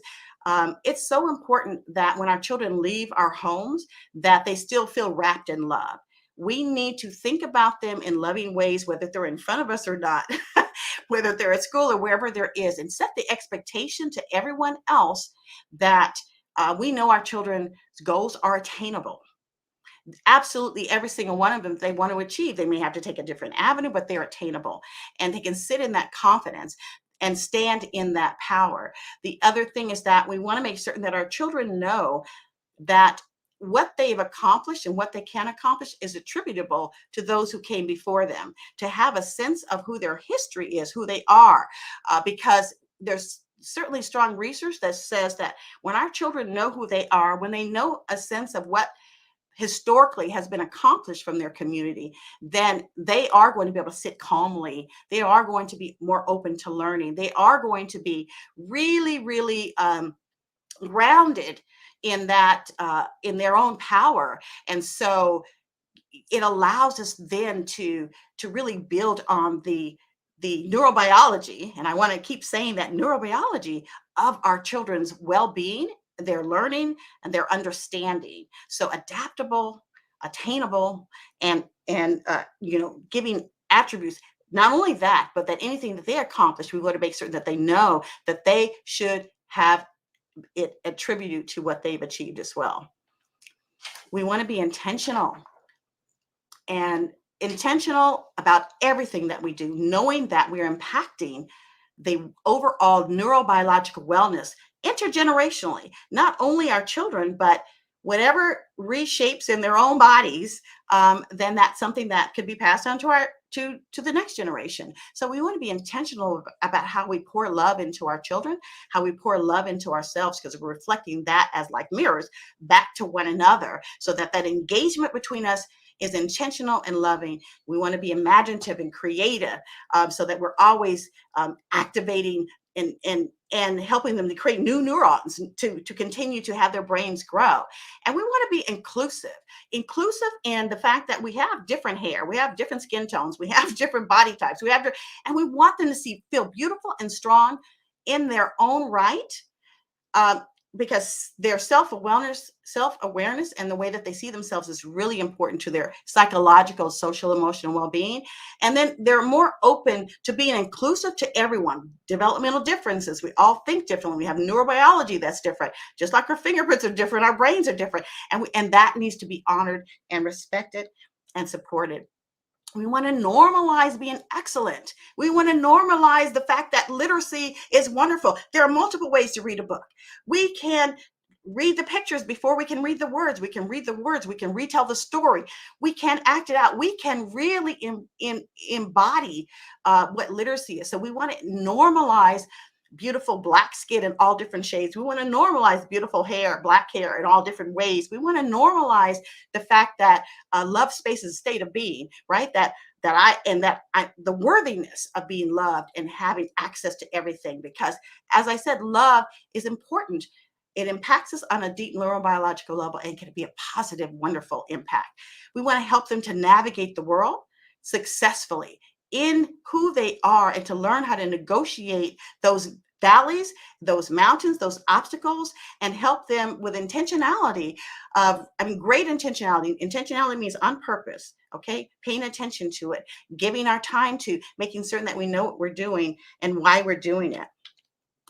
And parents are teachable, trustworthy, and triumphant. That's really important, that we want to take a learning stance so we can learn from our children. What are your goals? What are your dreams? I know what my goals are for you, but what are your goals? And how do I support you on a deep neurobiological level? In other words, I want to make sure you have a healthy brain, not just what I see on the external part, but what's happening on the inside. I want to make certain that you have healthy mind, body, and spirit.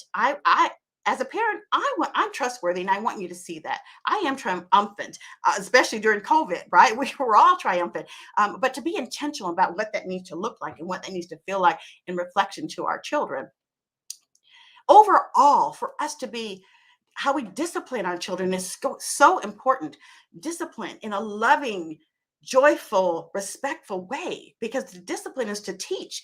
Okay, that's really what discipline means, to teach so they can learn to not do the behavior we don't want to see, but to do the behavior we do want to see, and recognize that undergirding that behavior that we want to see is really supporting the neurobiology of well-being.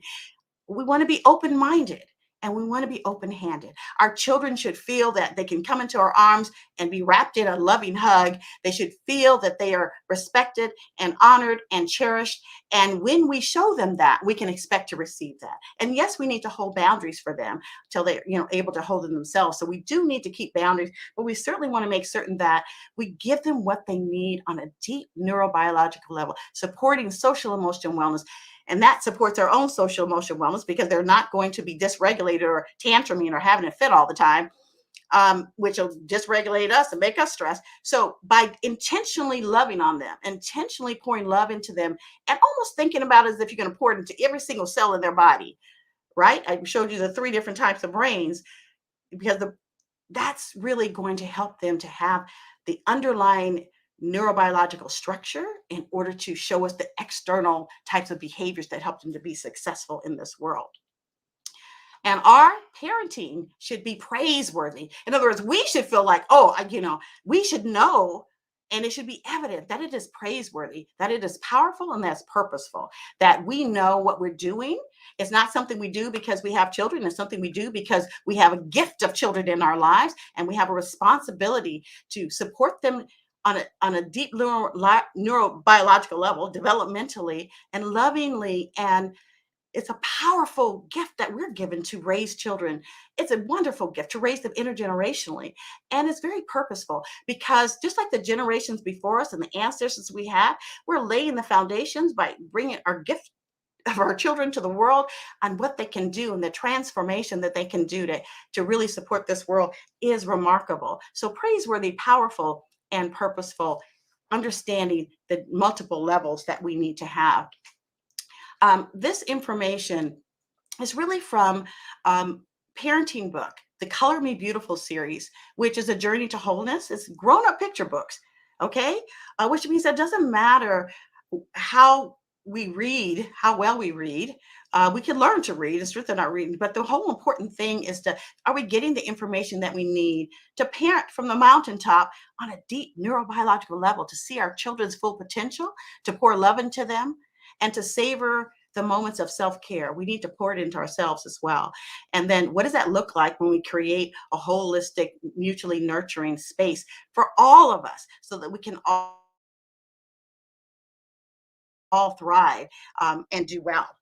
So I just want to remind you that, parenting from the mountaintop is about love and joy and respect, with great intentionality, doing it on purpose, and recognizing that our parenting is really parenting so that not only externally behaviors, not only are they spiritually grounded, and that we're spiritually grounded, but that it is supporting not only their neurobiological wellness and their mental wellness and their social emotional wellness, but it's also being reflected back to us, and we can be nurtured and supported as well. And so I just want to say thank you so much for this opportunity to share information, parenting from a perspective of external and internal and interrelational type of parenting, so that we can do excellent in school, we can do excellent with our finances, we can do intergenerationally, heal our communities, heal ourselves, and have our children walk into their greatest purpose and fulfill their fullest dreams. And so I thank you for this opportunity to be with all of you today. And I turn this back over to our wonderful coordinator.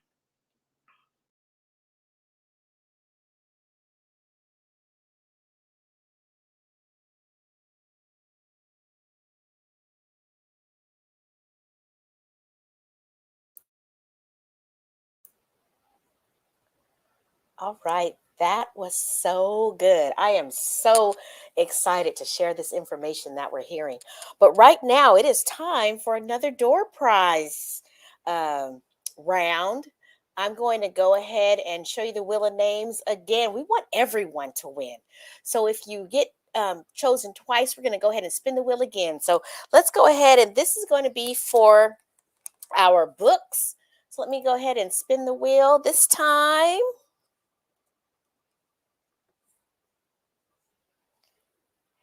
And Johnny, Arnett Dubose, she won before. Let me go ahead and see if we can get someone else who has not won yet.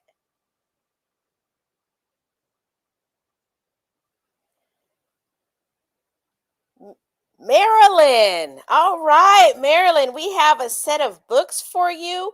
When we are finished with this door prize drawing, can you go ahead and give me a call?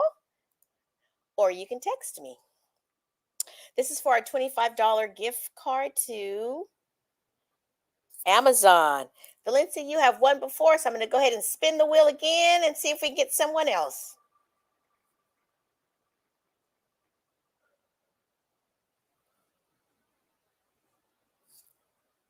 Linda Lofton, congratulations.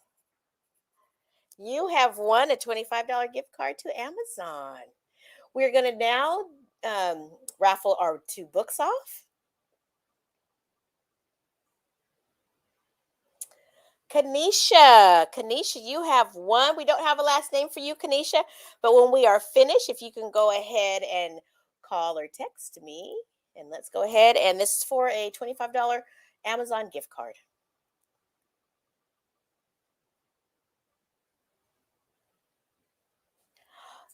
Elisha Seabrook, you have won that. All right, and this next one too is for an Amazon gift card. $25.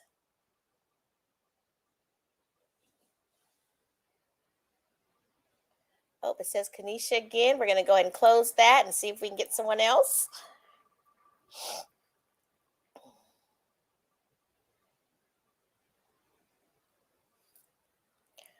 All right. Let me keep going.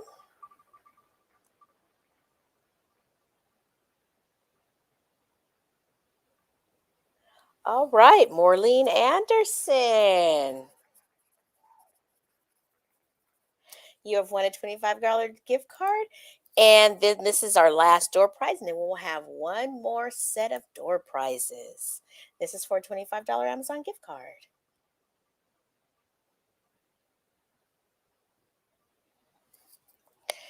And Charlene Beaumont. Congratulations. And we are finished right now. If you could go ahead and call me, text me, all right, so that we can make sure you receive your prize. Thank you so much, and I'll see you in a little while. Congratulations, winners. And thank you, Ms. Reeves, for those important tips. Let me now introduce Ms. Odette Y. Crawford. She is a retired correctional administrator of the California Department of Corrections and Rehabilitation. Assigned to 8 prisons over a 30-year career span, Ms. Crawford began her career in 1976 as a correctional officer. She promoted through the ranks and was recognized for historical accomplishments in this paramilitary organization. She was the first female officer to be assigned to a gun tower position. She is revered as a pioneer, a trailblazer in law enforcement when few women were allowed to work in male institutions. Upon retirement in 2006, Ms. Crawford committed to helping youth stay out of prison. She sees her service to the community as a call to action.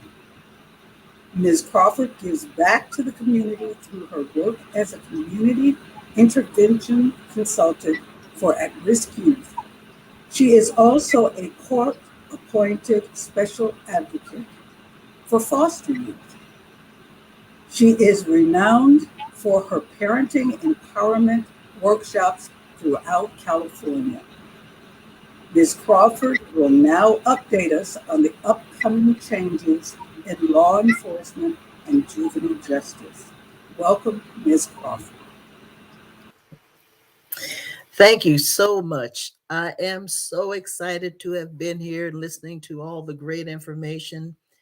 And the thing that's really exciting about it is that there is such a link to some of the things that I talk about consistently relative to rearing children, paying attention, effectively communicating with children, and nurturing and giving that love. The issues that we face these days with our kids, it has to do on our part with as a matter of judgment, honesty, transparency, clarity, and again, effective communication. Now, it's really interesting too. I love hearing about the young children, and we want to train them properly. And you start when they're very young. And my grandson, for example, who's 5 going on 50, he he has learned that one of his chores, he has a little miniature broom and he sweeps the floor. That's one of his chores. We started with him when he's about 3 years old, and reading to him and et cetera, et cetera. Well, the bottom line is, a couple of weeks ago, he decided that he wanted to take a picture showing people that he had the responsibility of sweeping the floor, and he was proud of it. See, this is how we engage with our youth. They watch everything we do, folks. Everything that we do, they watch us. They want to learn.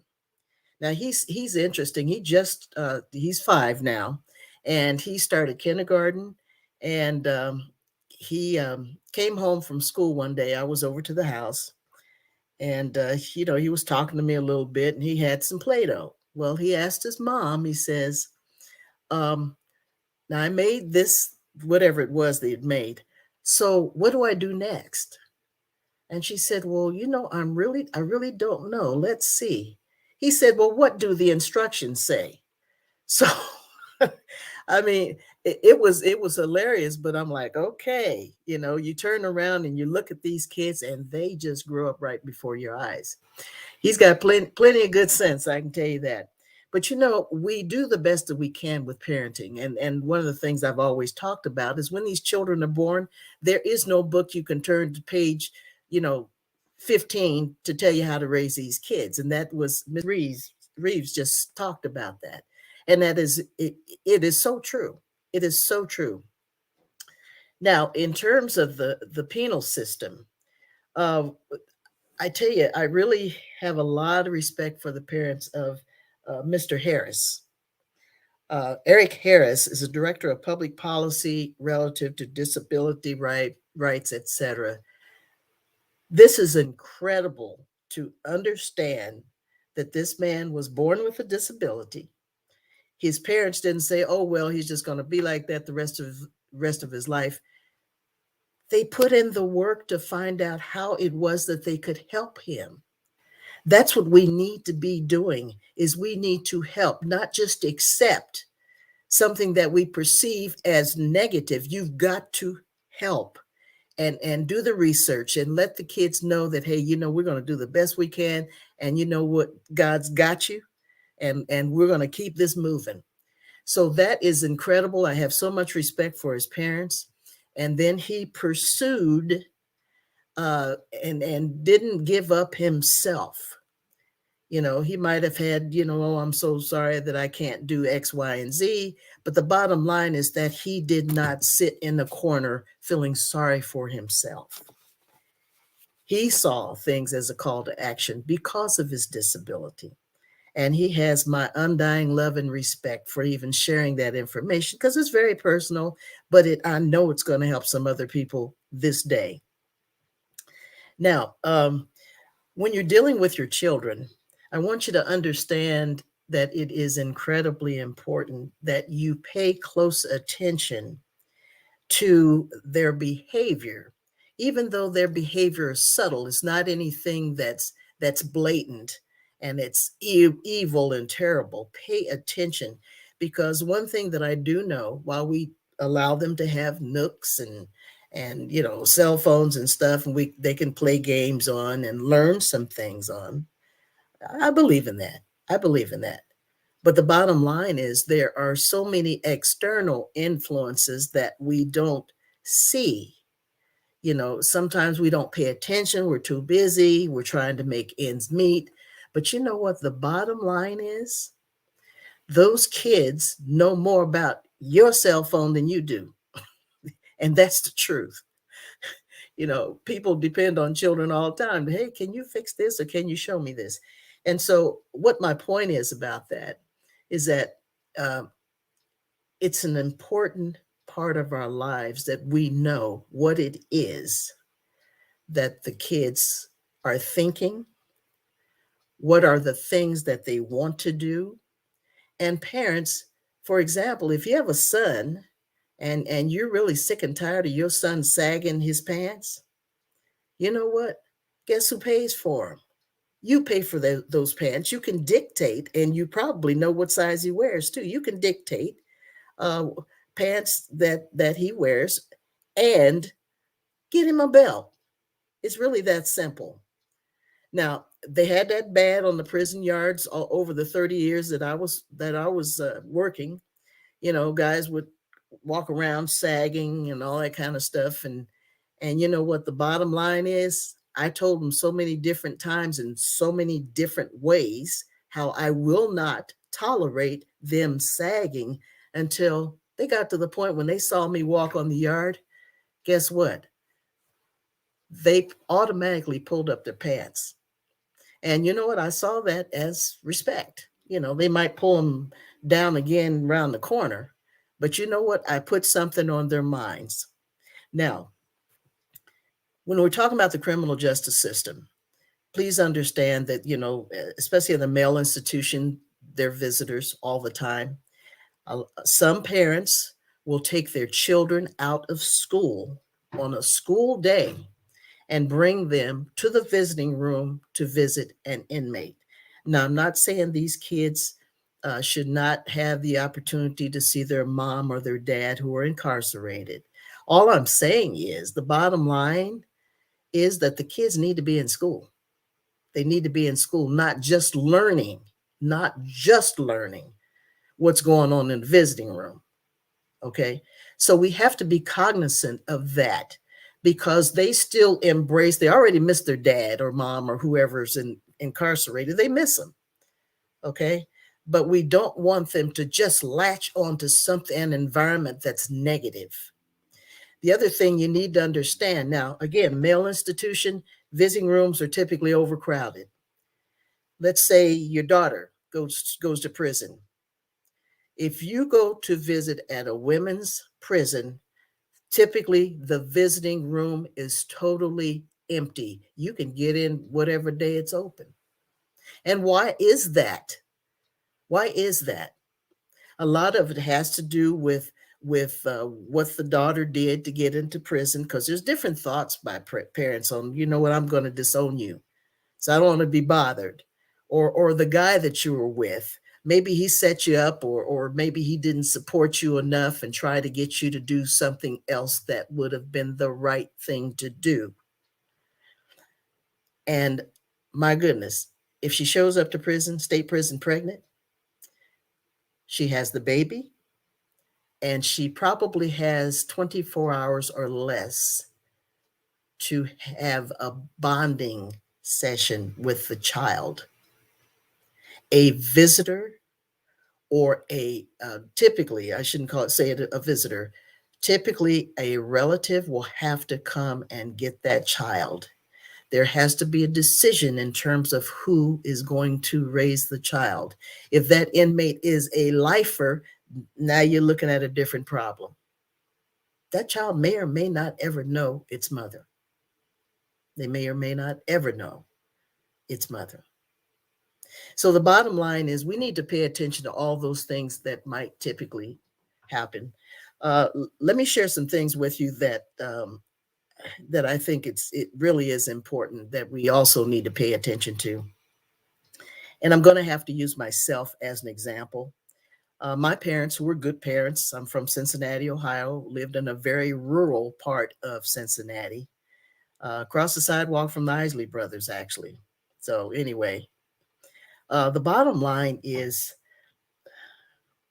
I really got into school. I played all kind of sports. I was a little girl in the community, and most of the kids that were my age at that time were little boys. So I learned everything I could about every kind of sport you can think of. And of course, my dad was an athlete as well. But anyway, the bottom line is when I went to school, I went to a Catholic school, and I learned from an African American nun to play piano. Well, during those days, between age 8 and 10, I played piano and I was in little school concerts. And I mean, Tchaikovsky and the big time Waltz of the Flowers kind of piano pieces. And it was just wonderful. I loved it. Well, then my parents separated. I missed all my friends because they put me in a car one day. I didn't know what was going on. They probably didn't know how to explain it to me, but they put me in the car. And as they drove off, I was in the back seat crying, looking out the back window because I'm missing my friends. I was taken away from a school that I learned so much. Had good grades. And so what I did was at a very young age, I learned to internalize. I learned how to internalize.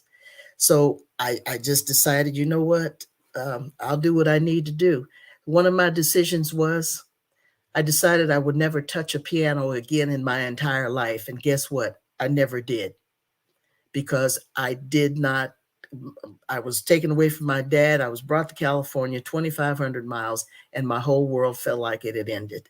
But you know what? By the grace of God is how I got through that, We have cultural issues of anger and despair in this country. We're worried about and always upset about the cops killing Black folks. Okay. But before I end this presentation, I've got to talk to you about this. And this is incredibly important to all of us in this nation and actually in this world. You know, they do all kind of investigations about everything else that's going on around here. And we watch the news, and so we know what's happening. But you know what? When Black folks are killing Black people, where are Black Lives Matter then? That question has been asked, and that resonates with me. Where are Black Lives Matter? When are we going to have that conversation about how to address that? It's not talked about even among our own culture, maybe, with people in tears and trying to get over the grief, but it's not discussed. And it's like nobody wants to step up to the plate to talk about this. But you know what? As long as the good Lord keeps breath in my body, I'm going to be talking about it. And anybody who wants to join me, give me a jingle, because this is incredibly important. Babies are dying. Some children are laying up asleep in the living room in a house, and somebody does a drive-by shooting. Child's dead. Birthday party. How many times this year have we heard about birthday parties in a park and guys do a drive-by shooting, and a 9-year-old girl, I think was the last one, was a victim, and they killed her? It's sad and it hurts. I'm a retired peace officer, and listen, here's the other thing. I'm not exempt from tragedy because I'm a peace officer. Okay. My nephew in Cincinnati, and I will make this brief. My nephew in Cincinnati was murdered in 2011. And this was 2 years after he come out here and spent a week with me. I was concerned about his behavior. However, you need to know he was not a gangbanger. He had 3 little girls and a fiance, and I knew that he wanted to make sure that his family could eat. He had temporary jobs in Cincinnati at that time, so he would do whatever he had to do to feed his family. So he decided one day to go sell some drugs. Now, this was not new, because David truly did smoke marijuana, okay? But he decided that he would go sell drugs so he could make some money. He had 2 friends with him and his 13-year-old brother. Bottom line is, the 13-year-old brother who was riding around with him that day, he said, you know what? David, I want to go home because I got a new game at home. I want to play my game. So my nephew took his brother home.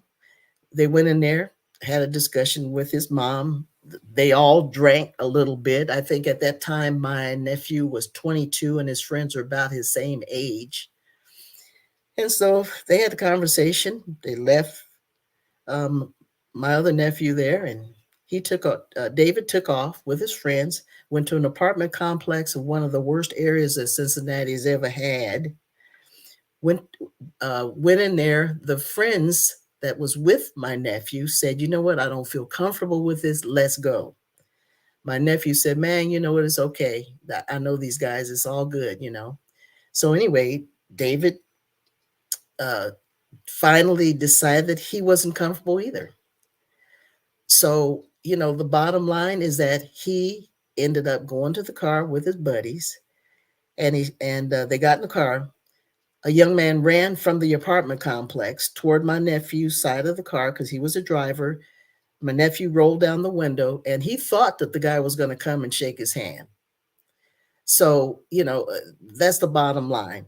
And it was really interesting. When he got to that window, he shot my nephew once in the chest.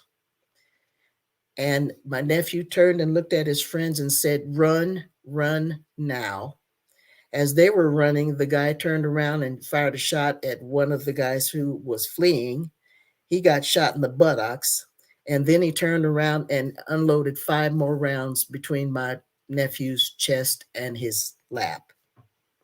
So he killed him. He died right there in that car on January 8th, 2011, the same day that Gabby Giffords was shot in the head I think she was in Arizona. So, you know, things happen. It just about killed me. And, you know, it's very emotional still for me because I know what happened when I went to the funeral. One of the guys that was his good buddy, I introduced myself to him. I'm trying to be strong for the family. He said, you know what, Miss Crawford, I know who you are. Your nephew talked about you all the time. So, you know, those kinds of things, they happen, and they're going to happen some more, folks. If we as a people don't unite, we must unite. And I pray that, you know, I'm not going to say, I'm going to raise my hand and say, okay, let's get together 5,000 people. We do this. I pray that you as individuals, the clergy, the church, the choir, I don't care who it is, we have to talk about this issue. We must. Okay? God loves you and I love you. And let me just tell you what's going to be in the toolbox. There's going to be a letter of closure. And this is relative to the budget that the governor has put together. It's a letter of closure to juvenile justice youth families. I included that in there. If your young one, your child, your teenager gets in trouble, tell that child to keep his mouth shut. He's got the right to a lawyer. Okay. Make sure that happens. There are some things that has changed in terms of the Welfare and Institutions Code.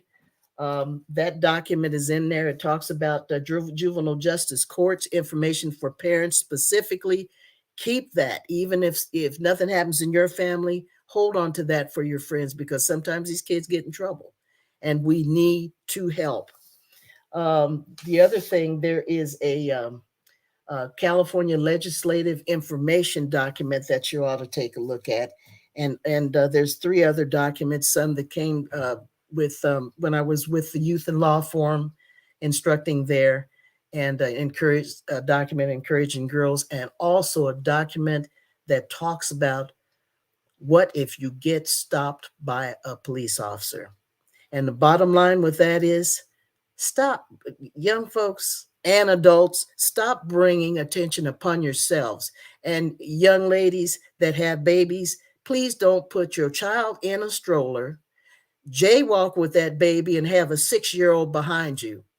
They watch everything you do. Okay. The last thing that I want to share with you in that one other thing is lyrics from 1970. I had just graduated from high school when Stevie Wonder came out with Heaven help us all. And one of the things he said in that song was, heaven help the boy that won't reach 21, and heaven help the man that gave that boy a gun. So please read those lyrics and share them. Greatest Love of All by Whitney Houston. Please listen to that. I love that. And I miss my dad so much, who died in 1985. And as Luther Vandross said, I would love to dance with my father again. So anyway, God bless all of you. And thank you so much for your time and attention. Have a good day.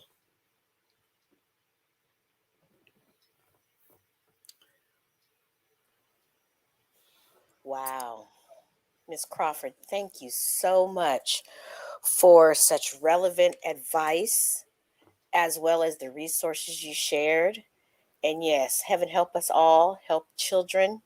And we need to make sure that we are talking about that issue, all the issues that you discussed. Thank you so much.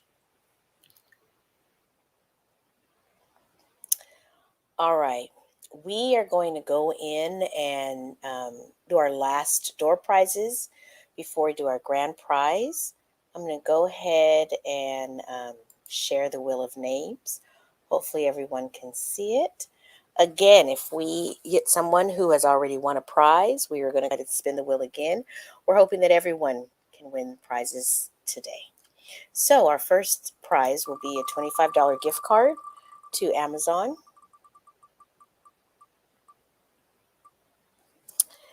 And Marilyn Gaudette, you have won before, so let me go ahead and spin again.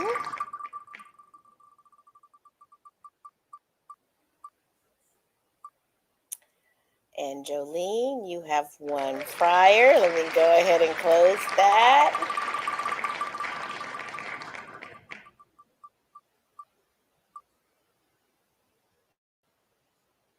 All right, Ty, I think you won prior too. Let me go ahead and close. Let's see if we can get someone else.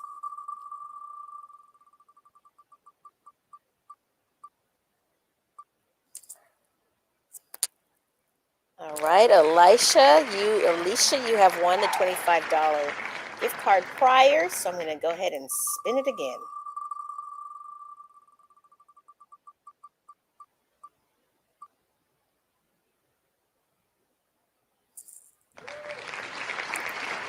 Marilyn, you are very lucky. This is the second time. Let me go ahead and shuffle my names and let's see what we can do.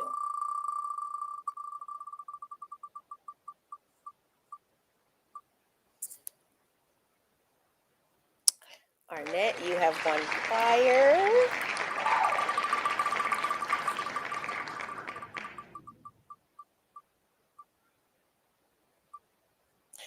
All right, Maureen has won, and my wheel is not giving me new people, so I'm going to tell you what we're going to do for the sake of time. We have about five participants on our wheel who have not won yet.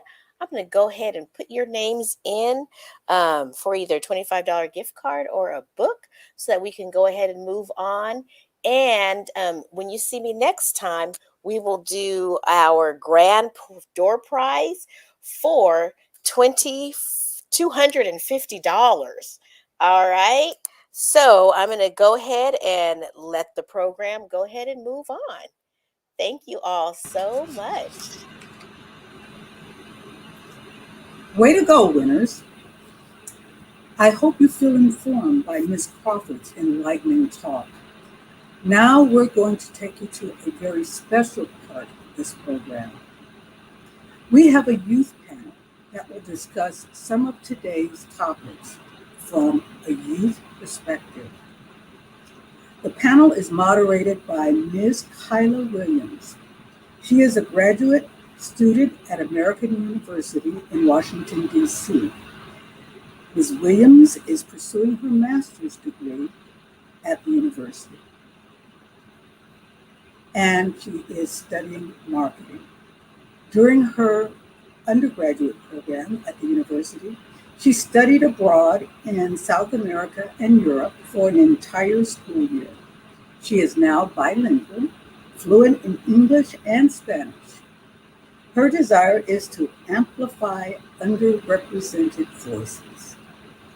With her marketing degree, she wants to show others we are fully capable of accomplishing great things. So she hopes one day to build a community of bilingual individuals like herself. Now, here is Ms. Williams, who will introduce her panel members, Ms. Nyla DeBose, Ms. Anaya Wilson, and Mr. Dominic Beaumont.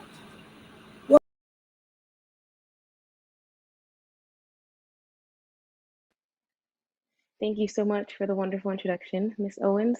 So hello, everyone. It is a pleasure to be here today moderating the panel of such incredible youth. Like it was already mentioned, my name is Kyla Williams, and I am a graduate student at the American University pursuing my master's in marketing. I was born and raised in Sacramento, California, but have been blessed to call many states and countries home throughout my life. I will be moderating the panel today with the incredible Nyla DeBose, Anaya Wilson, and Mr. Dominique Beaumont. I want to start off by letting our panelists introduce themselves, starting with Ms. Nyla DeBose. Good afternoon, everyone. My name is Nyla DeBose. I am a first-year psychology major on the pre-med track from Sacramento, California, and I'm studying here at the California Polytechnic State University, San Luis Obispo. Aside from that, I am also one half CEO of Two Sisters by Nyla and Anaya and Braids by Nye. It is my utmost honor and pleasure to be before you all today. Hi everyone, my name is Anaya Wilson. I am currently in the 11th grade and I attend Monterey Trail High School. I am a cheerleader, I am on the Student Senate and my Avid Council. I am also a late crew leader. I am president of my Black Student Union Club at my high school.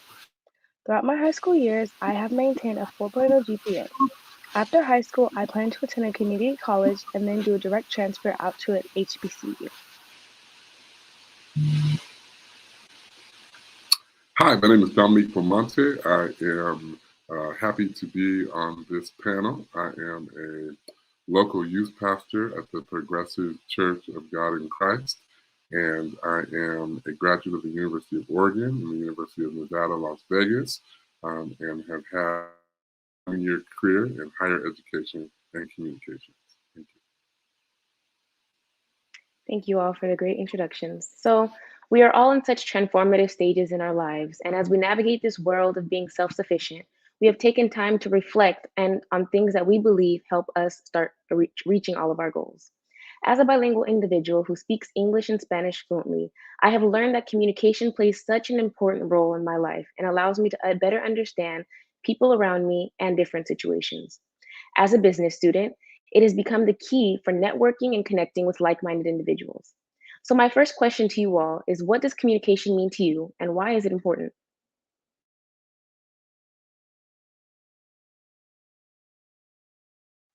I'll start off. So for me, communication means having a level of respect with whom you are talking to and having an understanding of how to talk to one another.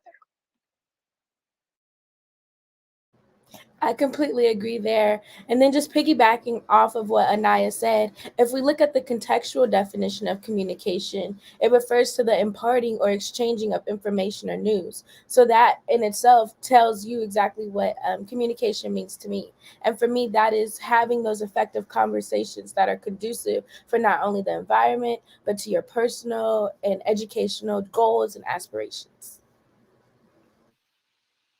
Great question. I think communication is the privilege of expression of the community. Those are such wonderful answers, and I agree with every single one of them. Communication is important in our lives, and it drives a lot of the conversations, especially like this one that we try to have with other people during our day-to-day lives. So how does communication relate to you reaching your educational and professional goals? I can kick us off here. In high school, I was a dual enrollment student. So I was in high school as well as taking community college classes at my local community college. And for me, communication was key, and it helped me reach my goal of graduating with 2 associates of science degrees, as well as my high school diploma upon matriculation of high school, by connecting and communicating with my professors, letting them know, like, this is what I need. Are you able to accommodate this? Really learning that portion of self advocacy. So, in that relationship, I saw that communication and self advocacy went hand in hand. And without communication, I wouldn't have known how to self advocate for myself. And without that, I wouldn't have been able to achieve all that I have been able to achieve. I completely agree with that. So communication for me relates to me reaching my educational goals, because when I advocate for myself, speaking with my teachers and other staff members about like needing extra help or an extension on an assignment, my teachers understand how I feel because of how I communicated it to them. I think that's I love I think what Nyla said about communication being essential to self advocacy. I think that you hear so often that words can be weaponized and used negatively, but also when properly used and when we properly equip our young people to know the power of words, they present opportunities for self advocacy and for birthing of new things. So I think that um, words are powerful, and I think that in context, they bring things to life. And I think that's important for careers and goals. I completely, oh, yeah, I completely agree with what all of you guys have said, especially the self-advocacy portion. As we become more independent, we have to be able to advocate for ourselves, and the communication is the exact vehicle that allows us to do that. So I'm glad that we're all on the same page when it comes to the role communication plays in our lives. And we are all such eloquent individuals that this will be a huge asset for all of us going forward. So I wanted to shift and dig a little deeper into your thoughts on discipline. Though sometimes it can be hard, we are all living proof that it has helped us in so many ways. So what does discipline look like to you, and why do you think it's important?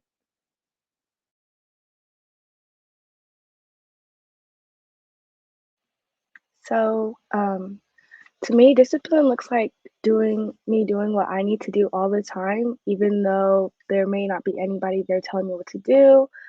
For example, doing an assignment early instead of being on my phone, even though I'd rather be on my phone, scrolling through TikTok or watching Netflix. I know that I have enough discipline to get that assignment done, so then later on I could be able to relax. That's a great point that you bring up, Anaya, talking about discipline relating to doing what needs to be done even when nobody's watching. So I relate discipline to integrity, exactly what you said. And for me, it looks like taking some time out on Sundays or Monday mornings to plan out my week so I can see what I need to get done every single day and see where I have gaps in my schedule so I can include, maybe exercise or maybe an outing or things of that nature.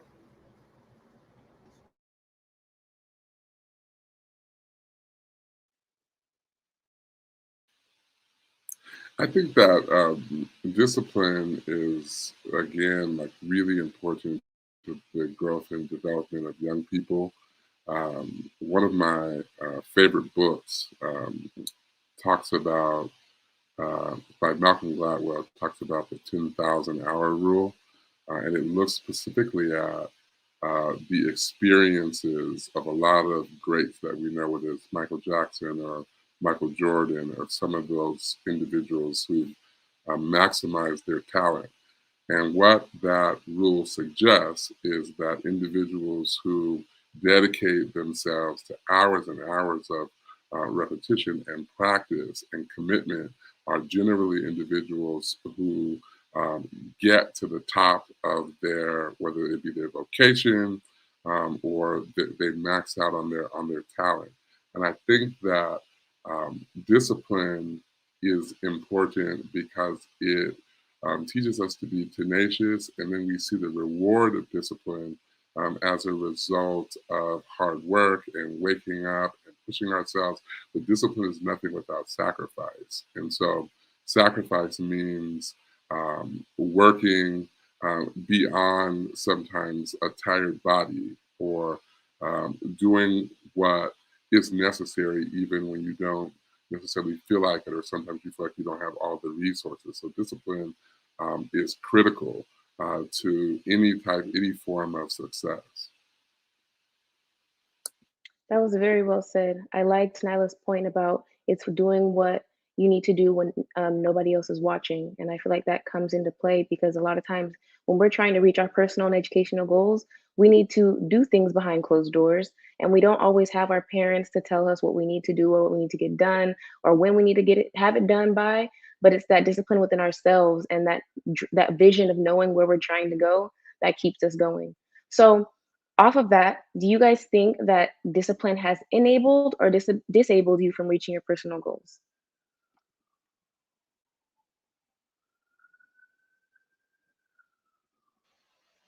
For me, I definitely think discipline has enabled me to reach my goals, my educational goals, because when I was growing up, my mom and my dad always told me to do my best no matter how tired I was, with my homework assignments, work in class. They also always told me to never use like homework passes because homework is teaching you, it's making you learn. And then they also told me to always take advantage of extra credit. So that has, like, for example, that has made me reach my goals by maintaining my A's, and I've gotten many opportunities out of that.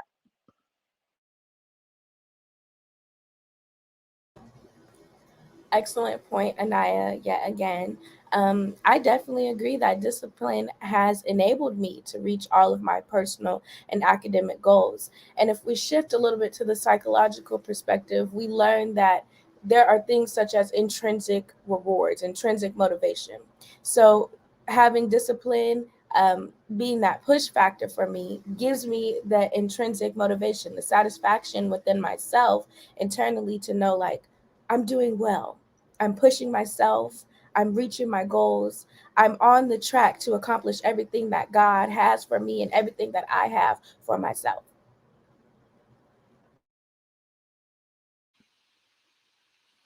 I love the conversation. I wish I could just sit and listen to you all. I have very little to contribute, but I do want to say that I grew up as a foster child, and a lot of the admonition or a lot of the encouragement to reach my goals really what came as a result of discipline, particularly in conflicting or very difficult situations where people did not support, or I didn't have the adequate background or support system that other people had. And so discipline became even more important to me because there were times when the only encouragement that I had was being able to see the outcome associated with tenacity and fighting and trying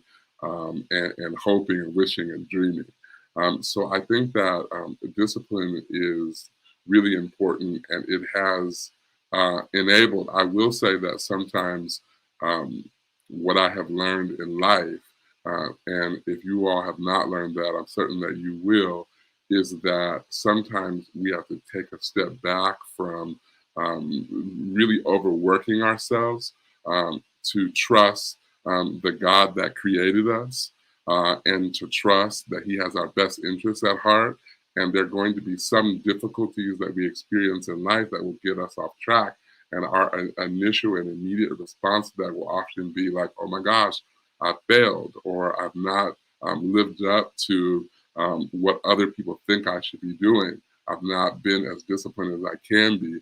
But those setbacks, those the discouragements, the times when we don't feel adequate, those are opportunities to really pop back and learn from the lessons that life teaches us, and then to trust God with our future. So I love the idea of discipline, but I also realize that in life we'll face disappointments that won't necessarily be a reflection of how disciplined we are. They will just be a reflection of what God wants to teach us through life.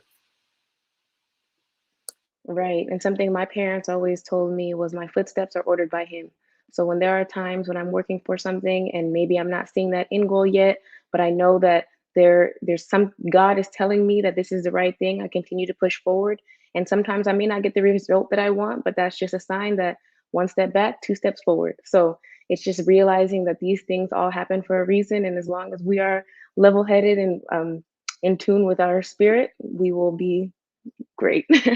So when it comes to discipline for me as a graduate student, one of the biggest things that I struggle with is money, trying to decide when I'm going to save my money or spend my money.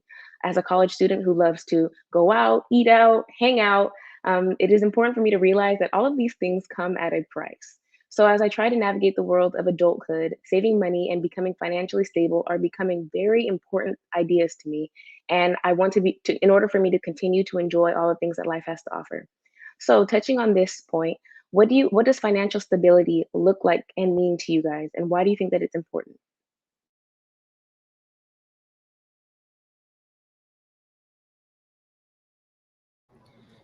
To me, financial stability looks like having enough so you can spend, um, having enough so you can spend things on what you need, and also having enough so you can spend on what you want.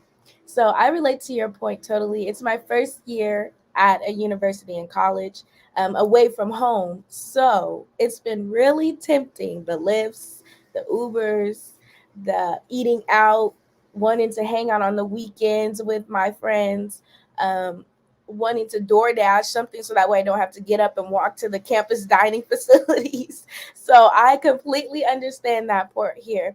And I think that when I got here on college, that's where I've learned the most, the practices that my parents have taught me over time. Okay, you need to set a budget. You need to really sit down, look at how much you're getting as a student, and figure out and allocate where certain funds are going to go.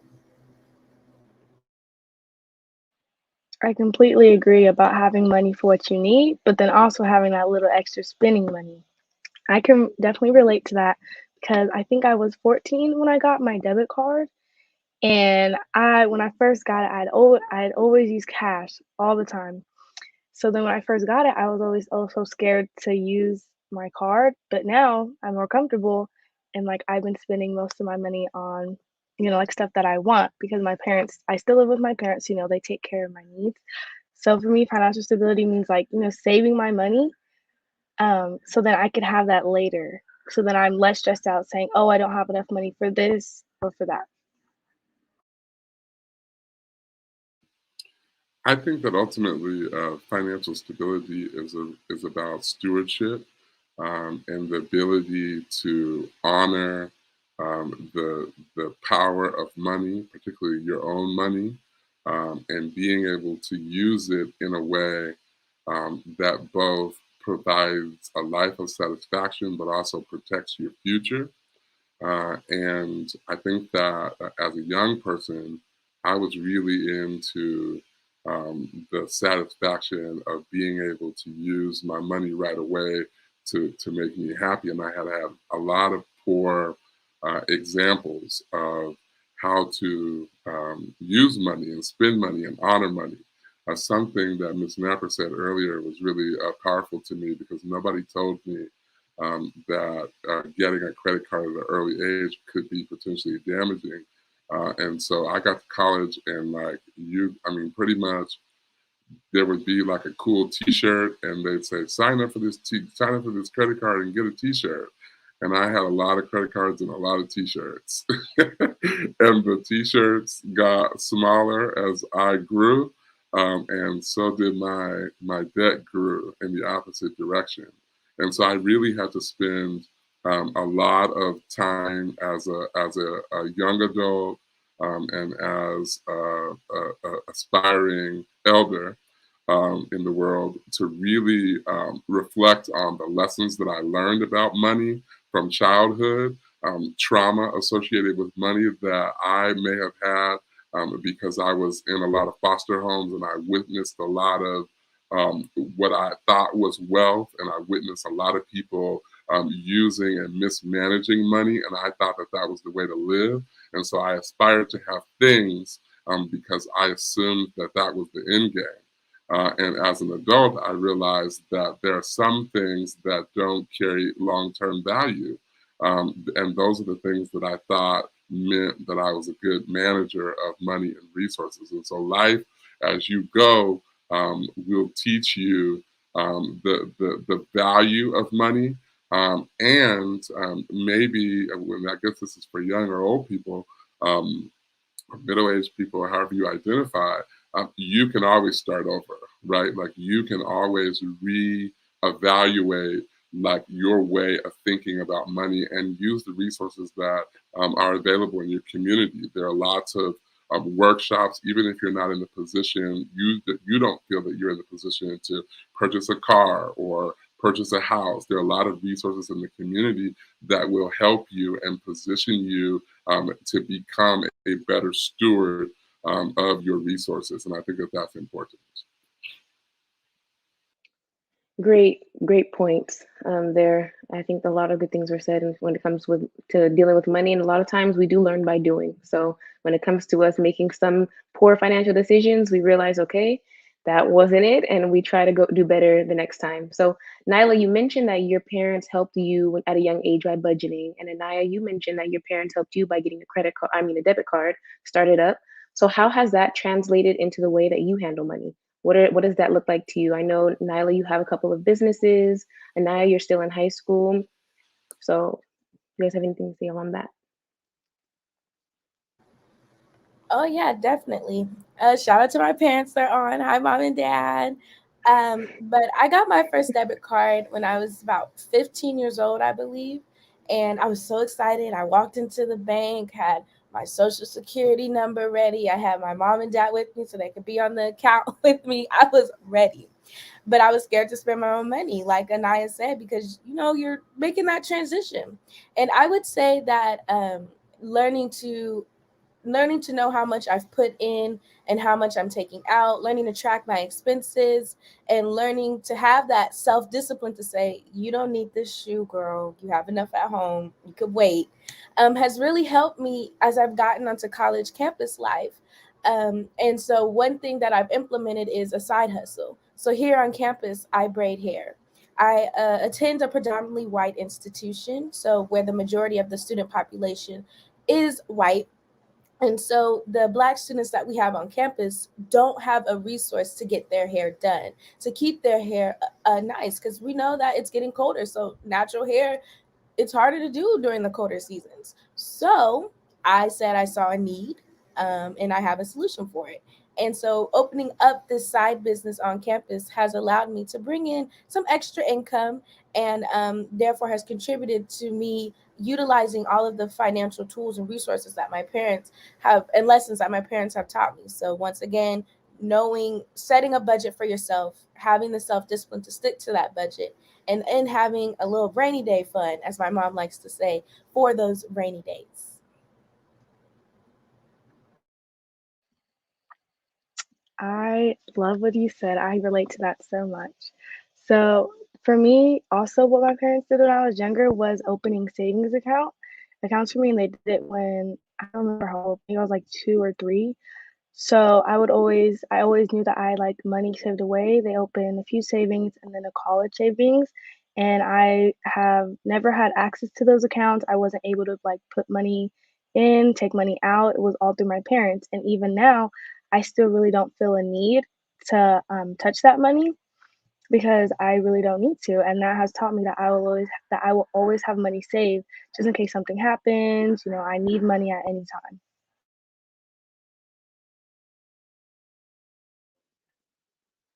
Yes, I feel like the savings account was a huge thing that even I'm just getting into. I know I didn't get my debit card until my senior year of high school, so I was a little bit late to the game, but I know my parents always instilled values in me when it came to scholarships, applying for scholarships. I'm able to have money that someone else is just investing into me to get my education, to be able to do the things that I want to do. So finding other outlets and means of being able to have your own money is so important. Um, so This has been a great discussion so far, and I want to take a moment to think for you guys to think about the role that your parents and your family have played in your journey so far. Now, we are on this conference with a lot of parents who might be raising kids, aspiring scholars like yourselves. So I want to know, what words of advice would you give students in your shoes and parents who are raising scholars?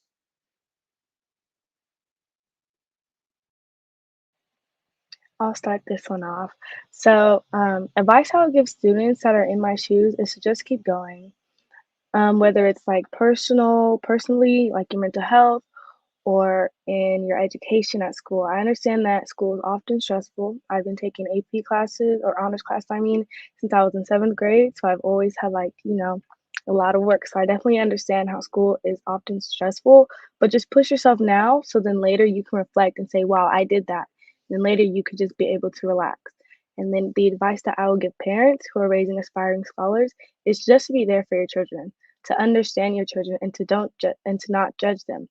Try to understand why they maybe have not completed an assignment or turn it in late, because students are often overwhelmed, and just be kind to one another.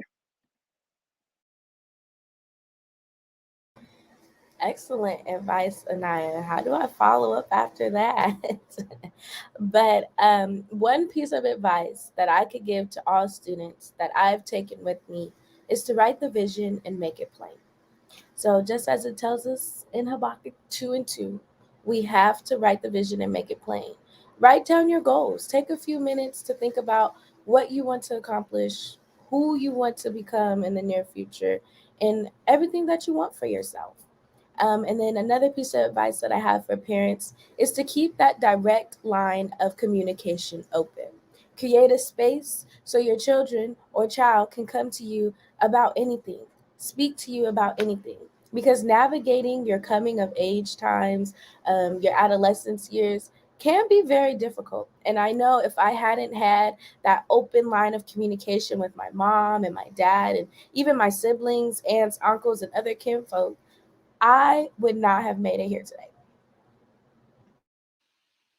I love all the advice, and thank you all just for the beautiful words of encouragement and inspiration. One of my favorite quotes is by Eleanor Roosevelt, and she says that the future belongs to those who believe in the beauty of their dreams. And I've carried that quote with me since I learned it in like my sophomore year in college. And I shared that with young people as a way to encourage them to not ever allow people to make you feel that your dreams are not adequate or they're unreachable. When I was in undergrad, I really wanted to be a journalist. And I went to a journalist convention, and somebody who was a hiring professional shared with me that they didn't think I had the look to be in journalism. And it really discouraged me. Over time, I found another career and went on to experience failures and successes in other areas.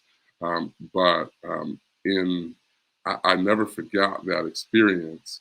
And as a result of that, when I was at a point in my career that I really needed to make some changes, I was reminded about that dream that I had, that I allowed other people to get me off track or to get me to think negatively about.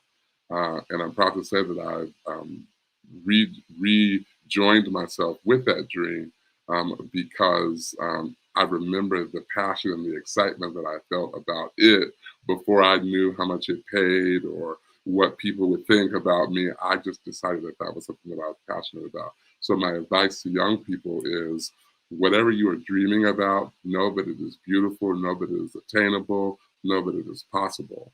For parents and adults, I think it's important for us to affirm our children, and whether you are an uncle or aunt or a teacher or a principal or a mom or a dad, I think it's very important to affirm the dreams and goals of our young people, and to remember, just like us, those goals and dreams will change as they grow. They will come into contact with new things, new passions, new ideas, and so their trajectory will change. But if they have someone at every step of the way affirming and encouraging them to continue their pursuit, then they will know the power of reaching their goals because they have a supportive group of people around them. They might not do what you think they should do. You might waste some money in talents that you think they should take up.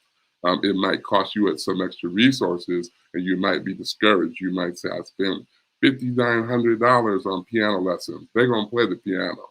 And they might say, Mom, Dad, I don't want to play the piano. Well, it was an opportunity, but it's important to be consistent and to pour into their lives and their dreams and to support them until they find out what they are really passionate about.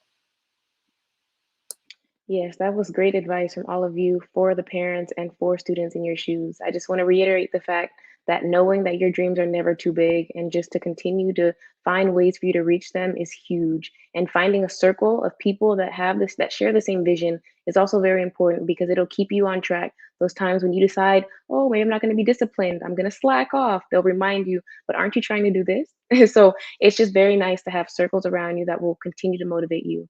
It has been a great conversation with all of you, and I'm grateful that we got to share this experience with each other and with everyone else who's part of the conference. I know that all of these learnings will allow us to reach our goals and continue striving for the best, and change starts with us. So a huge thank you to the Sacramento Valley section for allowing us to be on this conference. It has been a pleasure. Thank you so much, and thank you all.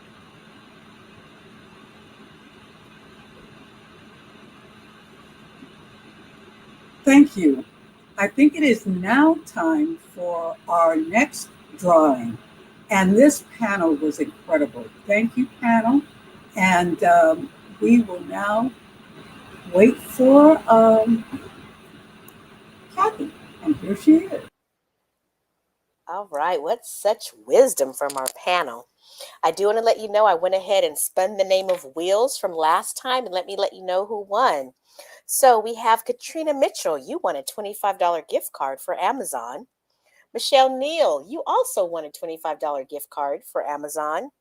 Bridget Smalls, you won our 2 books, the cookbook as well as the Legacies by Dr. Hazel Mahone. Katrina, oh, I got Katrina Mitchell twice. I got to change that. And then Victor Wilson, you won the gift, $25 gift prize. What we're going to do now is spin the last name of Wheels, and I will look and see who did not win, and I will go ahead and add your name on there to win those books. So this last one, I went ahead and I shuffled everything, and this is for the $250 Bye Bye Baby gift card. Hopefully you are on here for the winner. If you are, please make sure you email or you text me or you call me. All right, here we go. Again, this is for the $250 Bye Bye Baby gift card.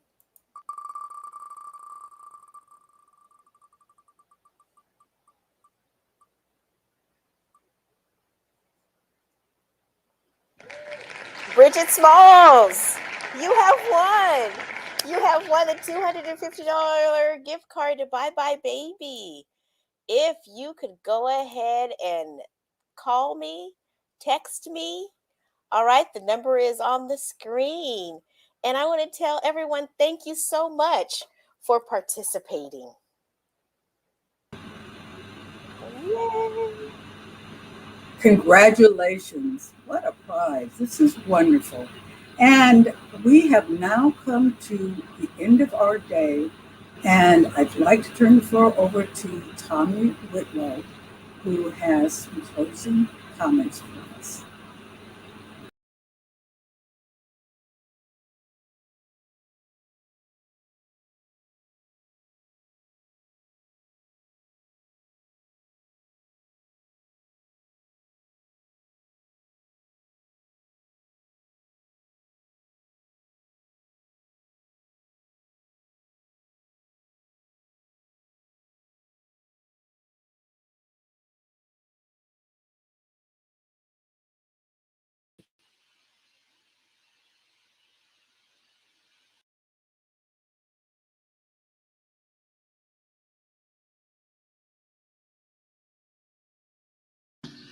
Tommy, you're muted.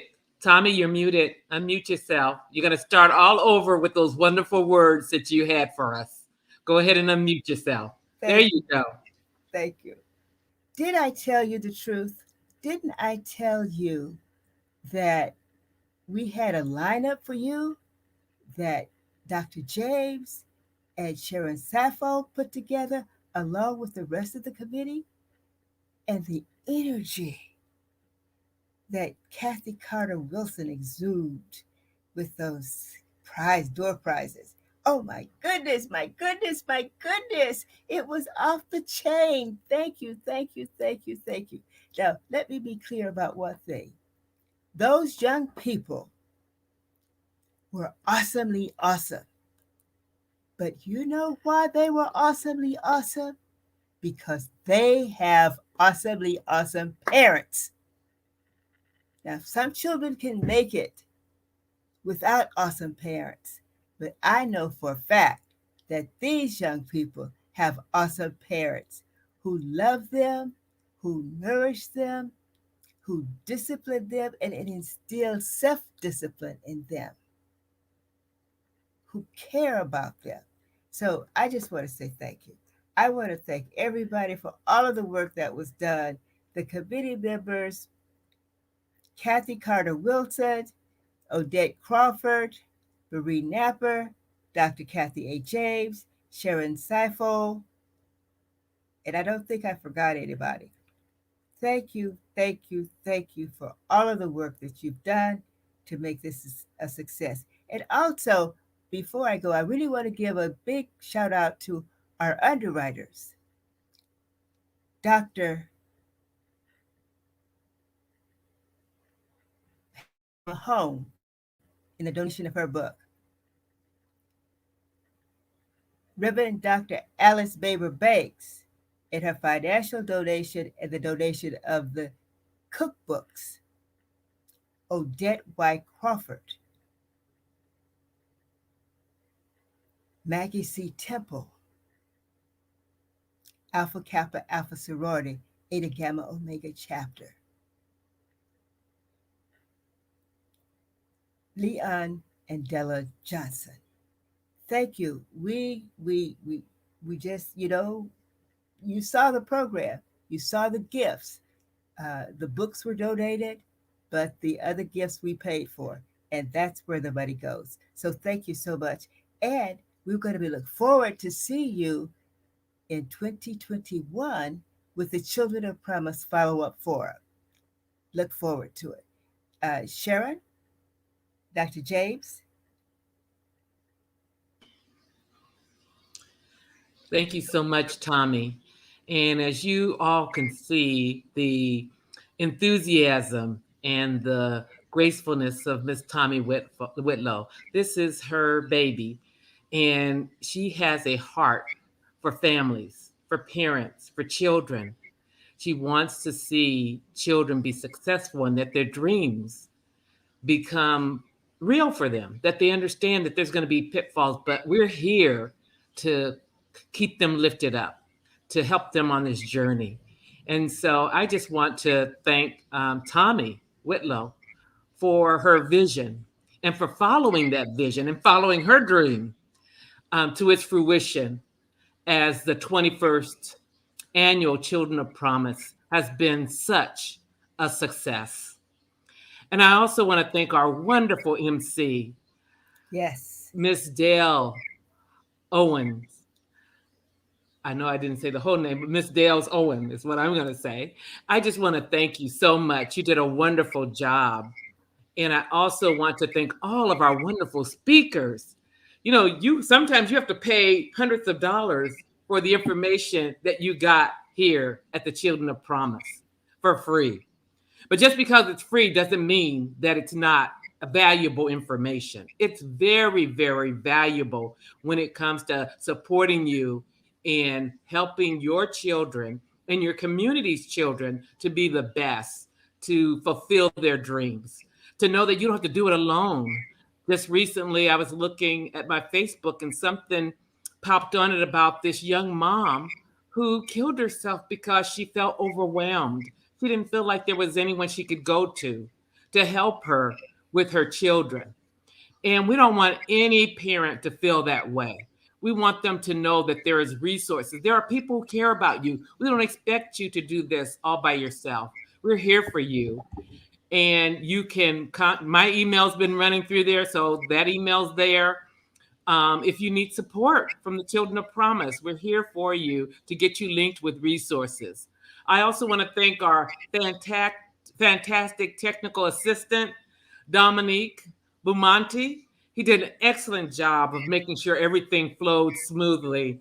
And we appreciate all the work that he put in this. And then at the last minute, jumped into the youth panel to bring his wisdom. He didn't say a lot about his work, but he actually works with youth, along with being the co-pastor for the youth ministry at his church. So he has a wealth of information that he shared with us.